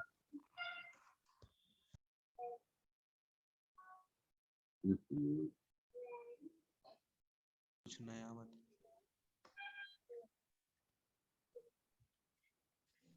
ये सनराइज और सनसेट। अभी बताओ, और ये क्या है? ये 12 बजे के समय जब सन बिल्कुल तुम्हारा ऊपर सीधा है, तो बताओ किस समय सन सबसे कम डिस्टेंस ट्रेवल करके सन का रे आ रहा है तुम्हारे पास तक? 12 बजे। 12 बजे के आसपास, है ना? Yes sir. जब इधर से आ रहा है। लेकिन दिन में तुम्हारा क्या होता है? सन राइज और सन सेट के समय ये एटमॉस्फेयर में रे को ज्यादा डिस्टेंस कवर करना पड़ता है तुम्हारे आई में आने के लिए। तो ये इतना ज्यादा डिस्टेंस उसको कवर करना पड़ता है कि ये तब तक एटमॉस्फेयर इसका सारा ब्लू कलर को फेंक देता है, एब्जॉर्ब करके क्या कर देता है? स्कैटर कर देता है। क्या कर देता है?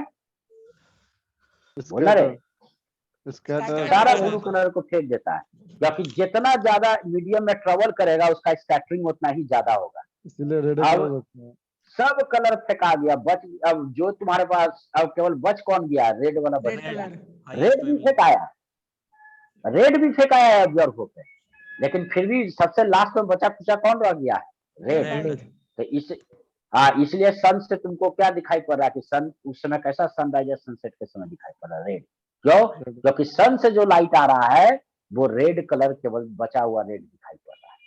इसमें से कुछ रेड भी स्कैटर हुआ है। जब ब्लू खत्म और सब कलर खत्म, तब कुछ रेड का भी बुरा होगा, लेकिन रेड कंप्लीटली नहीं खत्म हुआ। ठीक है? जिसके वजह से जो बचा हुआ है वही तो सन का कलर दिखाई पड़ेगा, इसलिए सन रेड दिखाई पड़ता है। ठीक है? और दिन के समय क्या होता है? ब्लू उतना ज्यादा स्कैटर होने के बाद भी कुछ ब्लू बचा हुआ है और बाकी सब कलर भी बचा हुआ है, और सब मिल के फिर भी उसका अपीयरेंस कैसा दिखाई पड़ रहा है? व्हाइट है। समझ में? Yes sir. जो एटमॉस्फेयर एब्जॉर्ब करके जो एटमॉस्फेयर थ्रो करेगा वो एटमॉस्फेयर का कलर दिखेगा। एटमॉस्फेयर का अपना कोई कलर नहीं है एक्चुअली, वो ब्लू कलर को एब्जॉर्ब करके उसी को रेडिएट कर रहा है, स्कैटर कर रहा है, इसलिए तुमको अपीयरेंस होता है कि एटमॉस्फेयर ब्लू।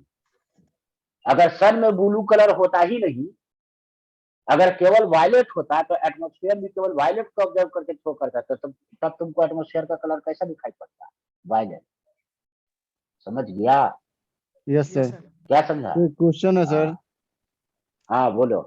तो मार्स का है सर, मार्स पे स्काई लाल क्यों दिखाई देता है सर? रेड।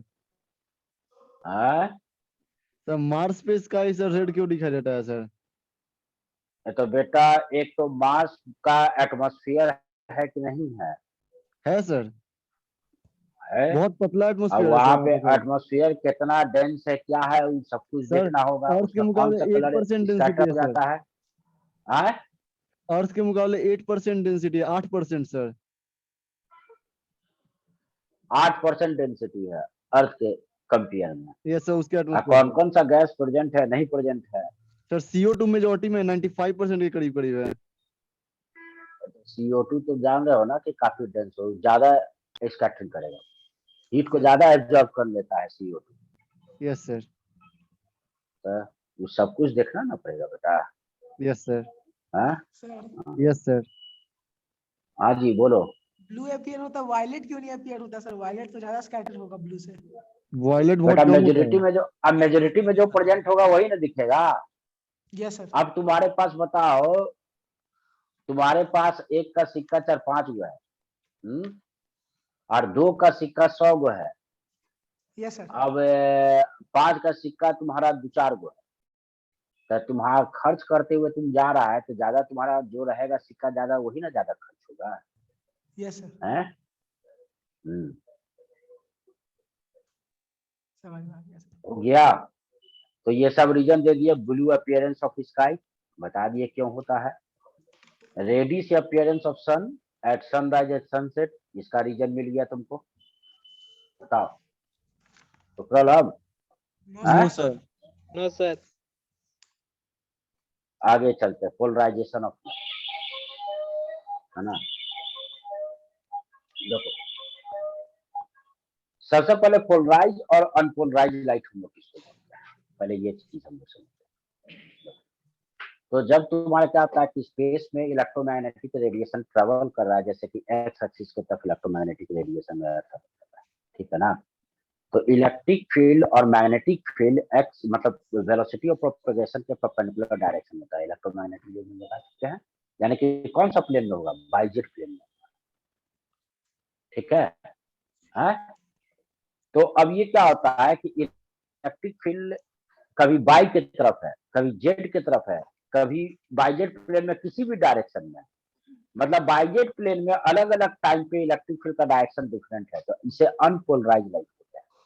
वही अगर इलेक्ट्रिक फील्ड केवल बाई एक्सिस की तरफ रहे, है ना, चाहे उसका मैग्नीट्यूड कुछ भी हो, मैग्नीट्यूड टाइम के साथ भले वेरी कर रहा हो, लेकिन हमेशा बाई एक्सिस या तो पॉजिटिव बाई की तरफ है या नेगेटिव बाई की तरफ है इलेक्ट्रिक फील्ड का डायरेक्शन, या केवल या तो पॉजिटिव जेड की तरफ है या केवल नेगेटिव जेड की तरफ है, या एक्स वाई प्लेन में कोई एक लाइन ले लीजिए, चलो यही एक लाइन ले, ठीक है ना, ये एक लाइन ले किसी डायरेक्शन में, तो इलेक्ट्रिक फील्ड केवल इसी लाइन पे या तो ऊपर की तरफ है या नीचे की तरफ है, भले टाइम के साथ मैग्नीट्यूड बदलता है। कहने का मतलब बाइजेट प्लेन में किसी एक पर्टिकुलर लाइन के अलॉन्ग केवल इलेक्ट्रिक फील्ड है, तो उसे हम लोग पोलराइज लाइट बोलते हैं। और बाइजेट प्लेन में अगर किसी पर्टिकुलर लाइन के अलॉन्ग इलेक्ट्रिक फील्ड नहीं है, वो किसी भी डायरेक्शन में किसी भी टाइम पे हो सकता है। बाइजेट प्लेन में तो इनफाइनाइट डायरेक्शन है, तो किसी भी डायरेक्शन में हो सकता है, तब उसे अनपोलराइज लाइट बोलते हैं। देखो यहाँ पे ये अनपोलराइज लाइट है, क्योंकि इलेक्ट्रिक फील्ड कभी इधर है, कभी इधर है, कभी इधर है, कभी इधर है, कभी इधर है, कभी इधर है, कभी इधर है। तो इलेक्ट्रिक फील्ड का डायरेक्शन तुम्हारा क्या हो रहा है, ये टाइम के साथ चेंज हो रहा है बाइजेट प्लेन। आया समझ में? हाँ, यस क्या सर। समझा? इसलिए ये अनपोलराइज लाइट है। और यहाँ पे इलेक्ट्रिक फील्ड का डायरेक्शन क्या देख रहे हो, यहाँ पे इलेक्ट्रिक फील्ड का डायरेक्शन फिक्स है, या तो केवल बाई की तरफ है, या तो केवल जेड एक्सिस की तरफ है, या बाइजेट प्लेन में कोई एक पर्टिकुलर लाइन की तरफ केवल है, उसी लाइन पे हमेशा इलेक्ट्रिक फील्ड, या तो ऊपर या नीचे का। तो ऐसे लाइट को हम लोग क्या बोलते हैं, पोलराइज लाइट, ठीक है। अब यहाँ पे आ जाए, जब कोई अनपोलराइज लाइट जिसका की इंटेंसिटी आई है, सॉरी आई नॉट है, ये अनपोलराइज लाइट जिसका की इंटेंसिटी कितना है, आई नॉट है, जब किसी पोलराइडर से क्रॉस करता है, पोलराइडर आगे बताएंगे कि होता क्या है। पोलराइडर हम लोग उसे बोलते हैं कि जो तुम्हारा क्या होगा कि अनपोलराइज लाइट को पोलराइज लाइट में कन्वर्ट कर देता है।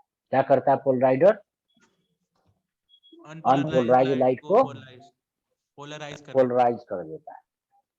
तो जब वो पोलराइज करता है तो तुम्हारा क्या देखते हैं कि पोलराइडर से पास करने के बाद इंटेंसिटी ट्रांसमिशन के बाद, यानी कि दूसरे साइड जो लाइट जो निकल रहा है उसका आधा हो जाता है। ऐसा क्यों, तो इसको समझ सकते हो कि लाइट वेव इलेक्ट्रोमैग्नेटिक रेडिएशन क्या है, साइनसोइडल वेव, उसके साथ साइन का फंक्शन होता है ना, है? Yes sir.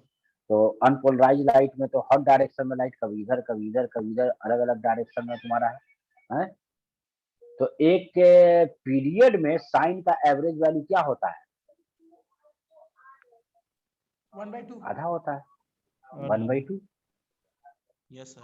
अरे साइन स्क्वायर का वैल्यू आधा होता है, sine square Yes, sine square, तो इंटेंसिटी क्या हो जाता है, इंटेंसिटी में तो साइन स्क्वायर का टर्म आ जाएगा ना।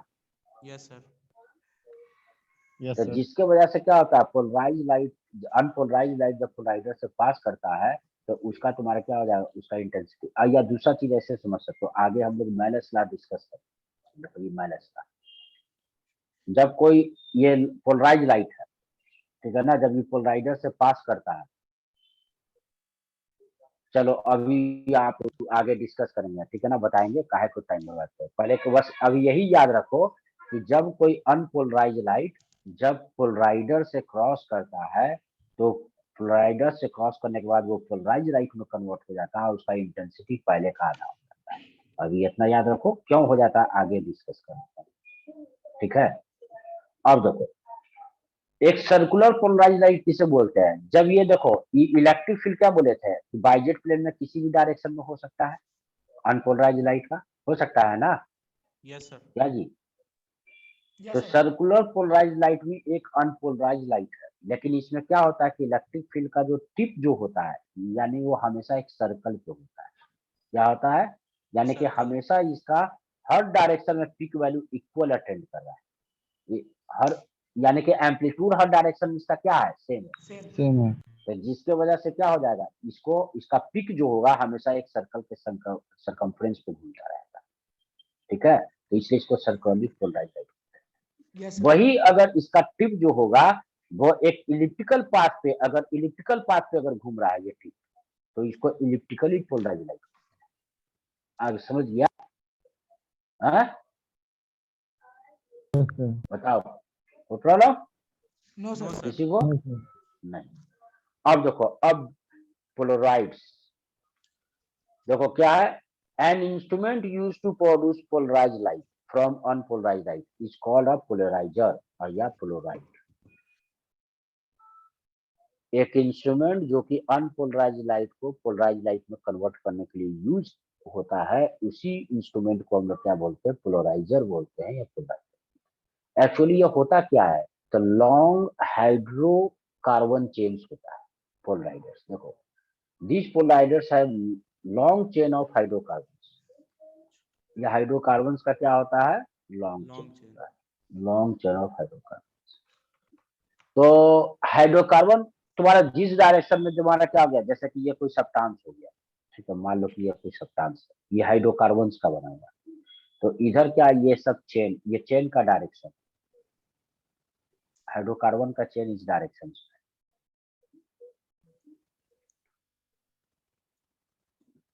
ये सब लाइन क्या है जी, ये सब line hydrocarbon chain chain of hydrocarbon,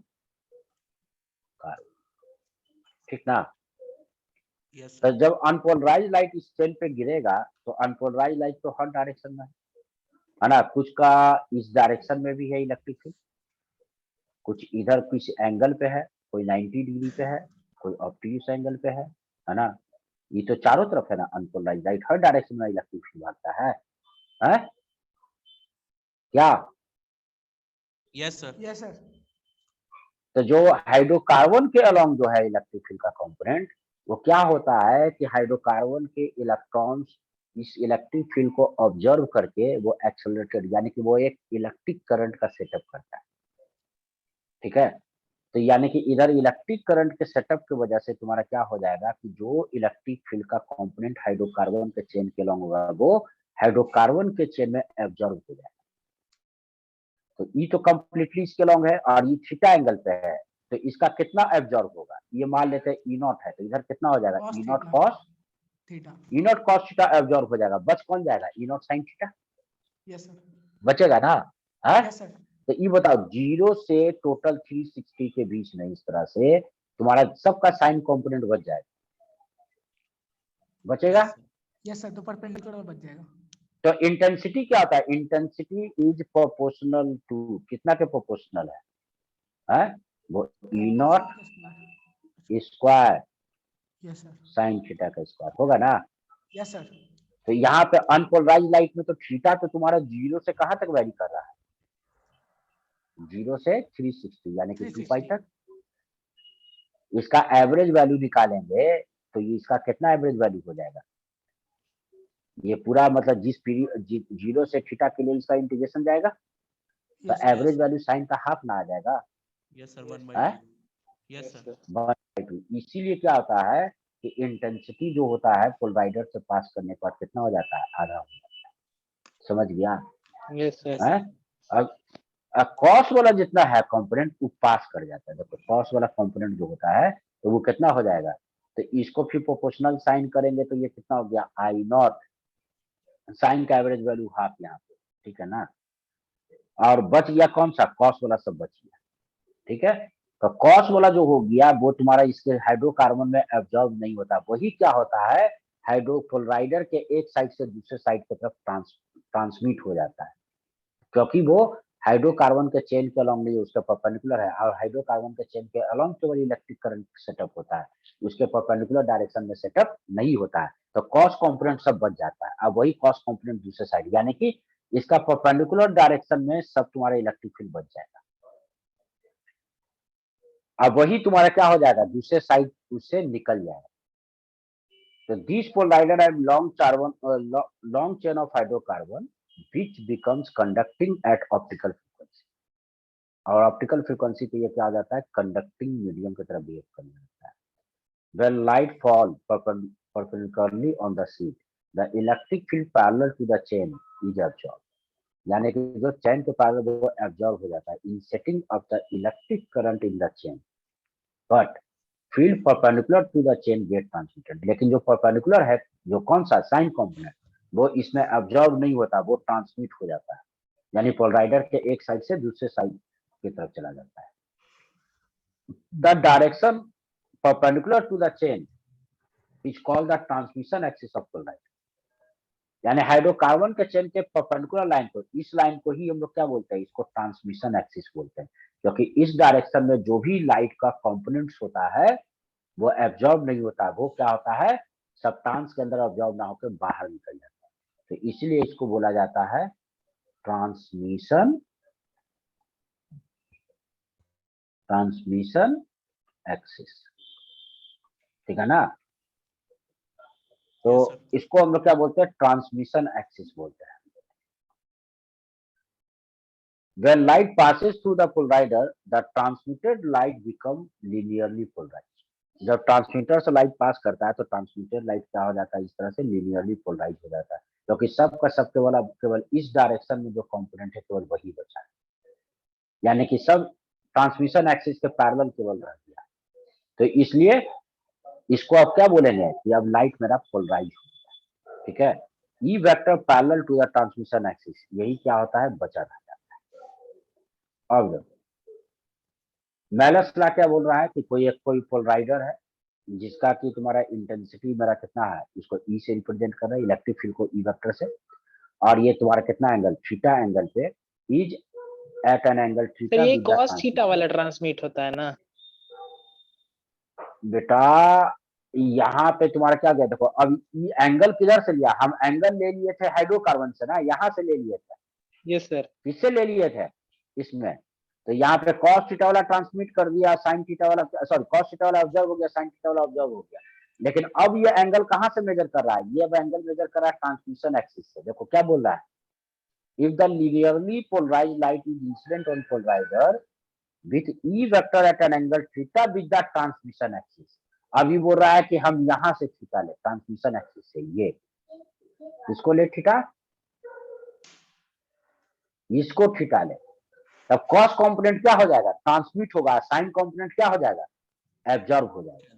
अर्थात कॉस साइन कंपोनेंट अगर तुम्हारा क्या एब्जॉर्ब हो गया, कॉस कंपोनेंट ट्रांसमिट, तो कॉस का भी तो एवरेज वैल्यू क्या होगा, कॉस स्क्वायर थीटा का एवरेज वैल्यू भी तो हाफ ही होगा। समझा? Yes sir. क्या समझा? हम थीटा ले लिए थे हाइड्रोकार्बन से, अब ये क्या बोल रहा है कि अब हाइड्रोकार्बन से नहीं लेना, किससे लेना है, ट्रांसमिशन एक्सिस से लेना है। तो ट्रांसमिशन एक्सिस से लिए तो ट्रांसमिशन एक्सिस पे कौन सा कंपोनेंट चला जाएगा, कॉस कंपोनेंट, कैंसिल होगा, तो साइन कंपोनेंट एब्जॉर्ब हो जाएगा हाइड्रोकार्बन। तो ये बताओ अब का इंटेंसिटी क्या हो जाएगा, तो मेरा एब्जॉर्ब कौन हुआ, Cos मेरा component। एब्जॉर्ब हुआ ई नॉट साइन थीटा, एब्जॉर्ब हो गया, बचा कौन, ई नॉट कॉस थीटा, उसका स्क्वायर करेंगे इंटेंसिटी, तो ई नॉट स्क्वायर क्या हो जाएगा, कॉस स्क्वायर थीटा, और ई नॉट स्क्वायर को आई नॉट कर देंगे, वो आई नॉट के प्रोपोर्शनल है। तो यानी कि जो तुम्हारा अगर इंटेंसिटी इसका आई नॉट है, जो ट्रांसमिशन जो तुम्हारा पोलराइडर पे फॉल कर रहा है उसका इंटेंसिटी आई नॉट है, और तुम्हारा क्या ट्रांसमिटेड का अगर आई हम लोग दिखा रहे हैं, तो ट्रांसमिट होने के बाद इंटेंसिटी कितना हो जाएगा, आई नॉट कॉस थीटा स्क्वायर। अब यहाँ पे देखो, यहाँ पे ये जो दे रहा है बेटा, इसमें क्या दे रहा है, इस फिगर में थीटा का वैल्यू 0 दिया है।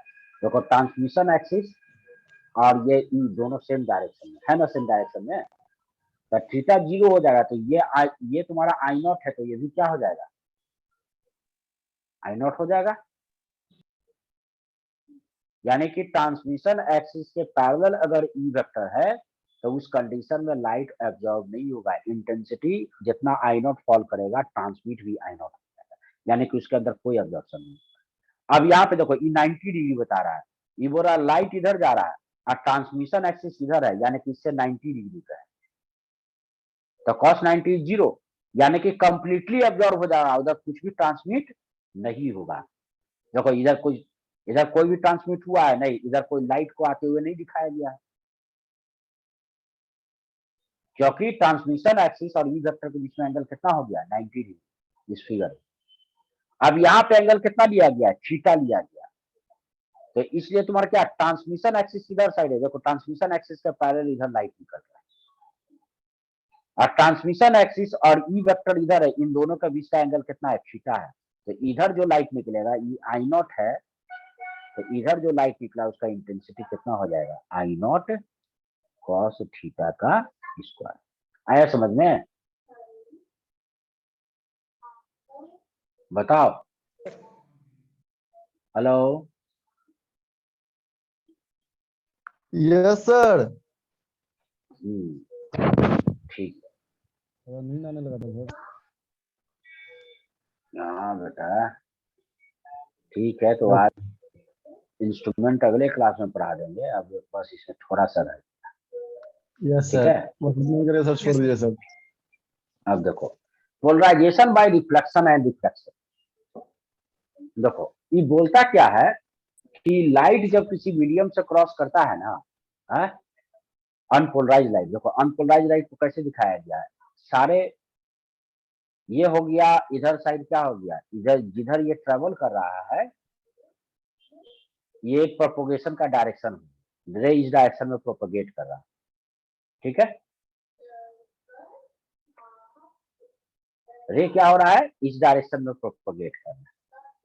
तो इलेक्ट्रिक फील्ड किधर होगा, इस डायरेक्शन के परपेंडिकुलर प्लेन में, है ना, इधर इस प्लेन में। अब ये प्लेन कैसा हो गया, यहाँ पे जो प्लेन बनेगा तो इसको इलेक्ट्रिक फील्ड, सब तो अनपोलराइज लाइट है तो हर सब अलग अलग डायरेक्शन में होगा, तो इसको दो कंपोनेंट में तोड़ दे। देखो ये इंटरफेस जो मेरा है ना, ये एक्स वाई प्लेन है, ठीक है। जेड एक्सिस किधर है, जेड एक्सिस मेरा ऊपर की तरफ है, तो यहाँ पे इंटरफेस मेरा क्या हो गया, जेड एक्स जो हो गया वो जेड एक्स प्लेन हो गया। इंटरफेस मेरा क्या हो गया, इंटरफेस हो गया जेड और x plane, z x plane मेरा इंटरफेस। और बाई एक्सिस क्या हो गया, नॉर्मल हो गया। बाई एक्सिस मेरा क्या है, नॉर्मल लाइन। तो हम ई वेक्टर, जितना भी ई वेक्टर उसको दो कंपोनेंट में तोड़ दे रहे हैं। एक जो तुम्हारा क्या सामने से नॉर्मल और एक्स एक्सिस मिलकर जो प्लेन बनाया, ठीक है ना, मतलब बाई एक्स प्लेन।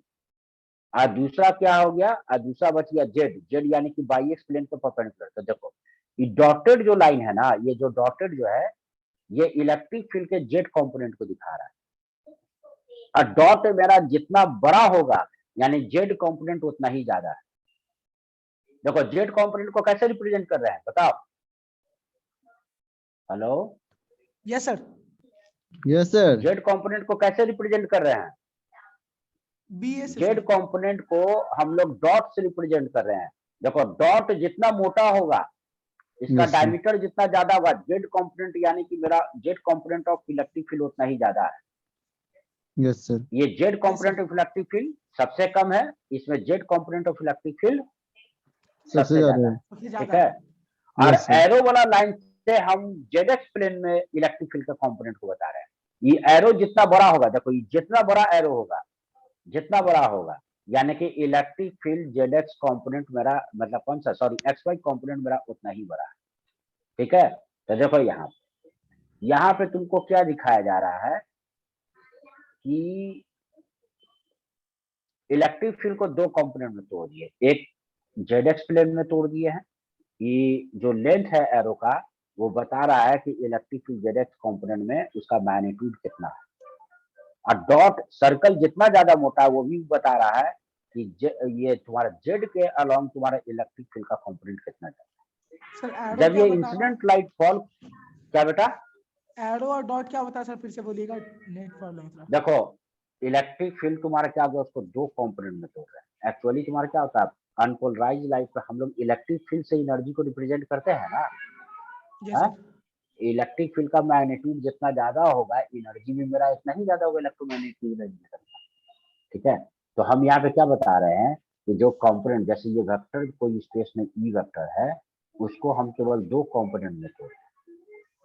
ठीक है, ये वो तुम्हारा कंपोनेंट क्या हो गया, ये हो गया जेड एक्सिस, और ये वाला लाइन को हम लोग क्या बोल रहे हैं, ये एक्स वाई प्लेन में कोई लाइन है, ये एक्स वाई, इधर एक्स और वाई प्लेन में कोई लाइन। तो ये वो जेड की तरफ ये कंपोनेंट हो गया, ये वाला कंपोनेंट क्या कहलाएगा, ई जेड, और ये वाला कंपोनेंट क्या कहलाएगा, ई एक्स वाई। एक्स वाई, है ना। तो Yes, ये जो है एरो जो है वो ई एक्स वाई को रिप्रेजेंट कर रहा है, ये ई एक्स वाई को रिप्रेजेंट कर रहा है। और जो डॉट जो है, ये वाला डॉट, वो किसको रिप्रेजेंट कर रहा है, इजेड। इजेड को रिप्रेजेंट कर रहा है, समझा। जैसे Yes, sir. इंटेंसिटी का कंपोनेंट है ना सर ये।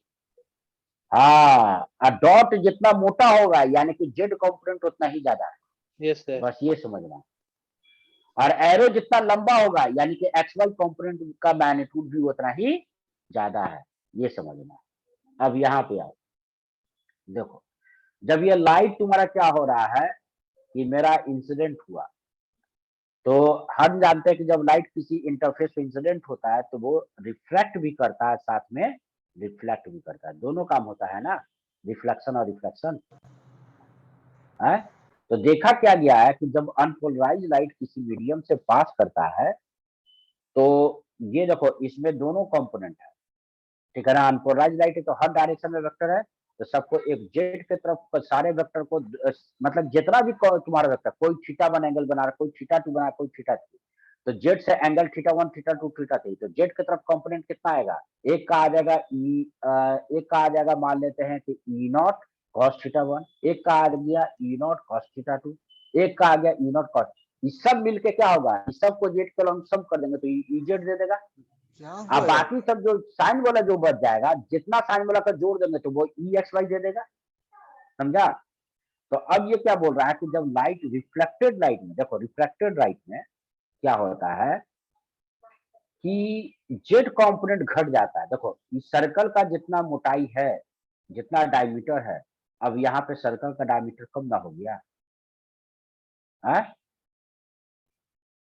देख रहे हो, दिख रहा है, हेलो।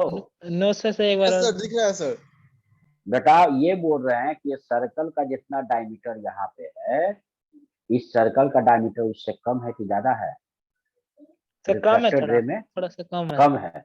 इसका मतलब ये हुआ कि रिफ्लेक्टेड रे में जेड कंपोनेंट कम रिफ्लेक्ट होता है यस सर। और एक्स वाई कंपोनेंट ज्यादा रिफ्लेक्ट होता है, यस सर। ये होता है।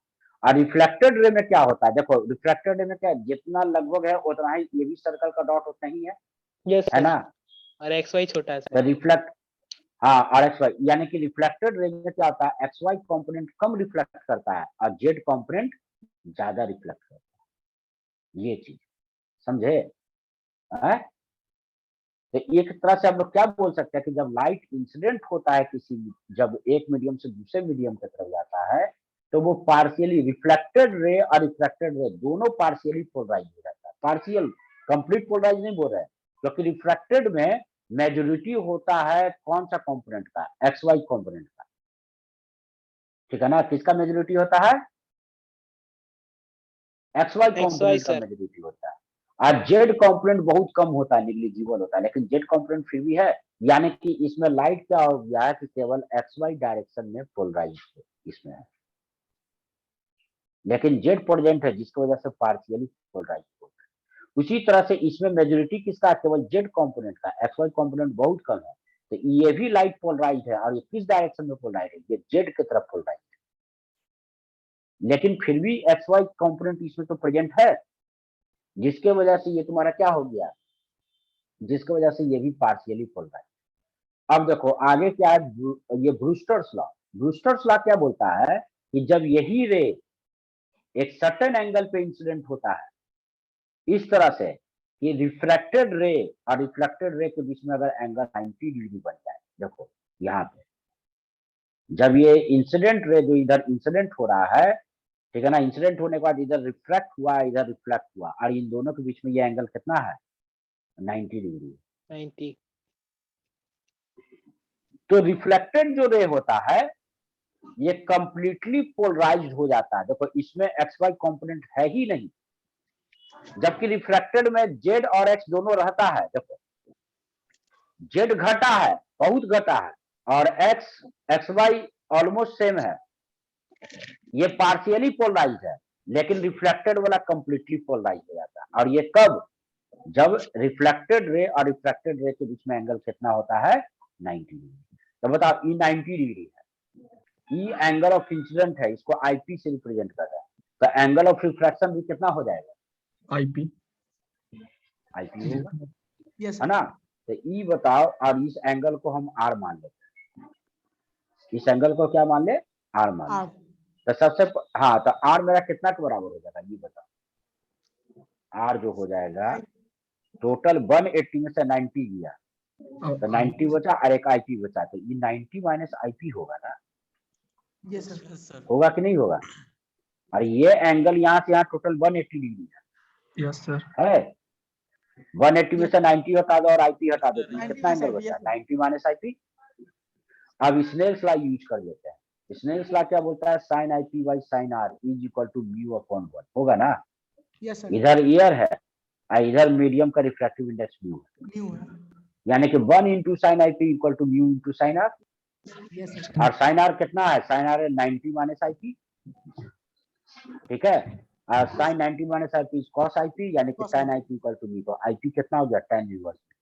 यानी कि जब angle of incident tan inverse mu के बराबर होता है, तो इस कंडीशन में जो रिफ्लेक्टेड रे होता है वो कंप्लीटली पोलराइज हो जाता है। इसी को हम लोग क्या बोलते हैं? ब्रूस्टर्स लॉ बोलते हैं।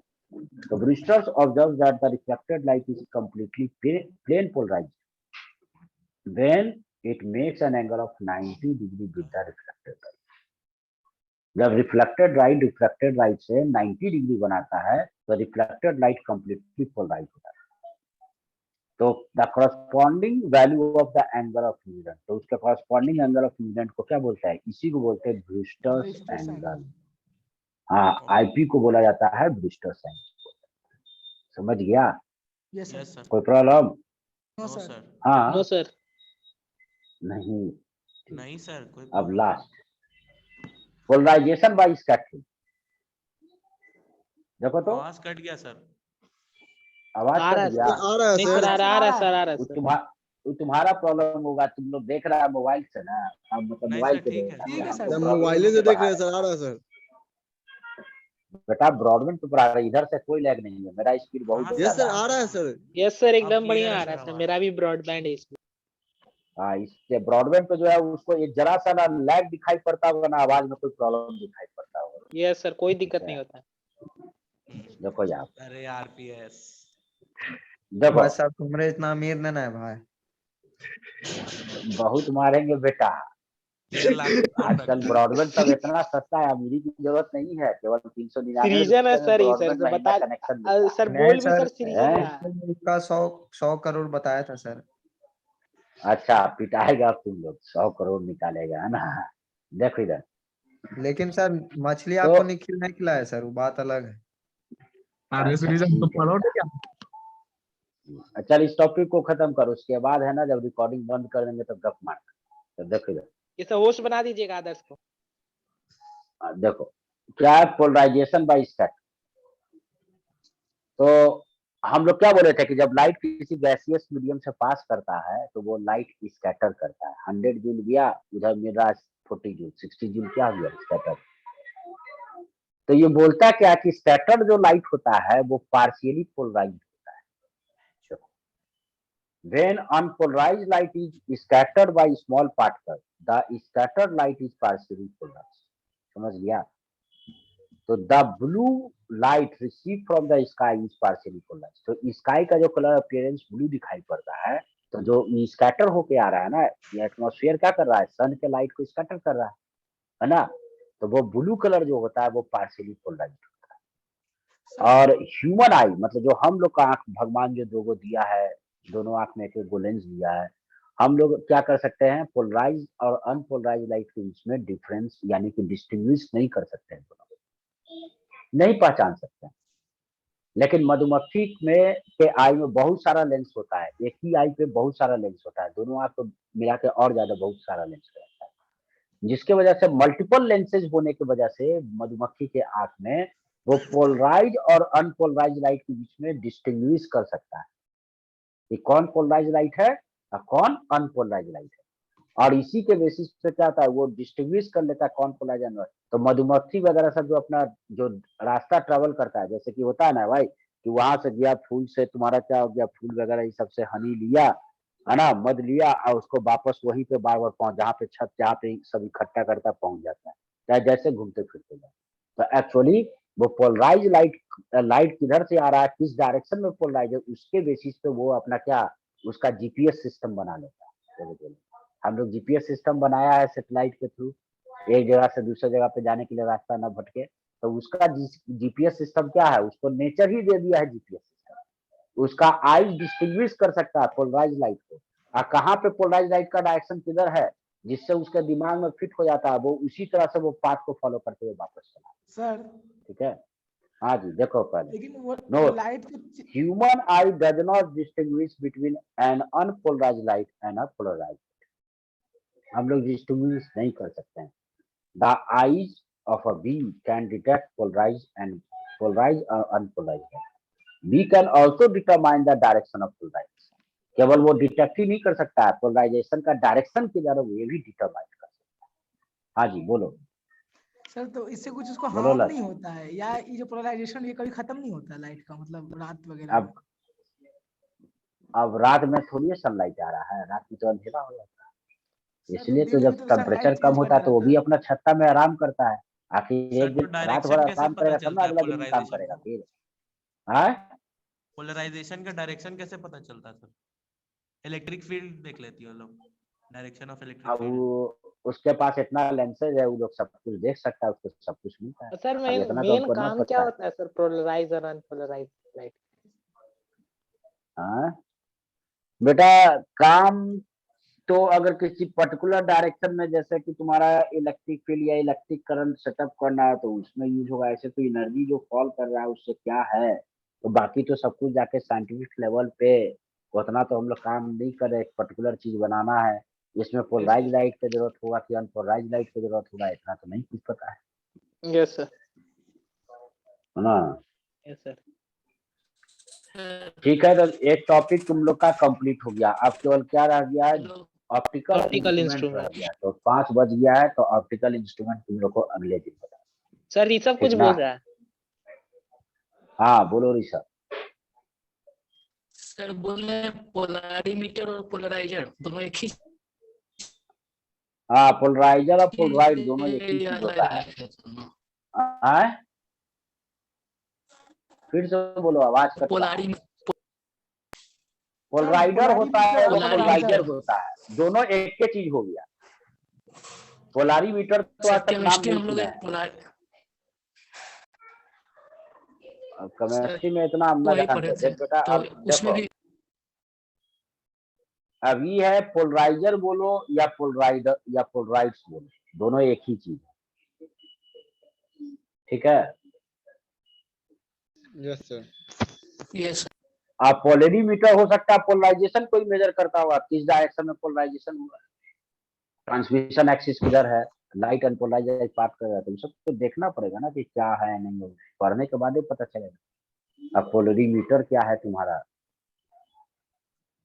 और कोई problem? No sir. No sir कोई प्रॉब्लम नहीं है। सर आदर्श को होस्ट बना दीजिए। सुबह इसके पहले कौन सा क्लास हुआ था? आदर्श ऑर्गेनिक सर, लक्ष्य ऑर्गेनिक नाम वाला केमिस्ट्री। कौन आएगा? ऑर्गेनिक बोर्ड पे हुआ था। Yes Yes, sir, sir. Board पे हुआ था। Yes sir. तो कौन सा उसका बोर्ड वाला कैमरा भी क्लास खराब ठीक है था कि सर, टैब वाला कैमरा ठीक है? बीच में ब्लर सर था। सर टैब वाला ठीक है सर, बोर्ड वाला वो सर आपको भी आसानी होता होगा सर, उतना फिगर नहीं बनाना। तो इसमें तो हमको तो बहुत खाली बस प्रॉब्लम होता है नोट्स में, केवल पहले अरेंज करना पड़ता है, तो वही। बाकी पढ़ाने में तो सबसे आसान हमको तो यही यस सर, है। यस तो सर। इसी पे पढ़ाइए तो ना यही है सर। सर, यही इसी पढ़ाइए पे सर, कोई पढ़ाइए दिक्कत सर, नहीं है। ज्यादा बेटर है। सर कई गो ये ज्यादा क्लासे बेटर करने है आता है बोर्ड से। सर, 9 गो सर। सर पार्टिसिपेंट है उसमें, सर 2 गो आप, ये 7 गो लड़का है सर लास्ट तक आपके साथ में। हाँ सर। बाकी अब वही रिकॉर्डिंग डाल देने सर तो आप अपना सर एग्जिट रिकॉर्डिंग करिए ना एक देखेगा। बार सर, उसके बाद हम लोग अपना क्लास स्टार्ट करते हैं। इधर बेटा तीसरा अब अगला क्लास स्टार्ट करना है, एग्जिट आदर्श, पूरा ग्रुप आदर्श। को करेंगे, हाँ भाई। समझे? हेलो चलो आदर्श। ठीक। जी भाई। जी भाई। आदर्श मेरा नंबर पर फोन करो, क्या भाई? मेरा नंबर पर फोन करो।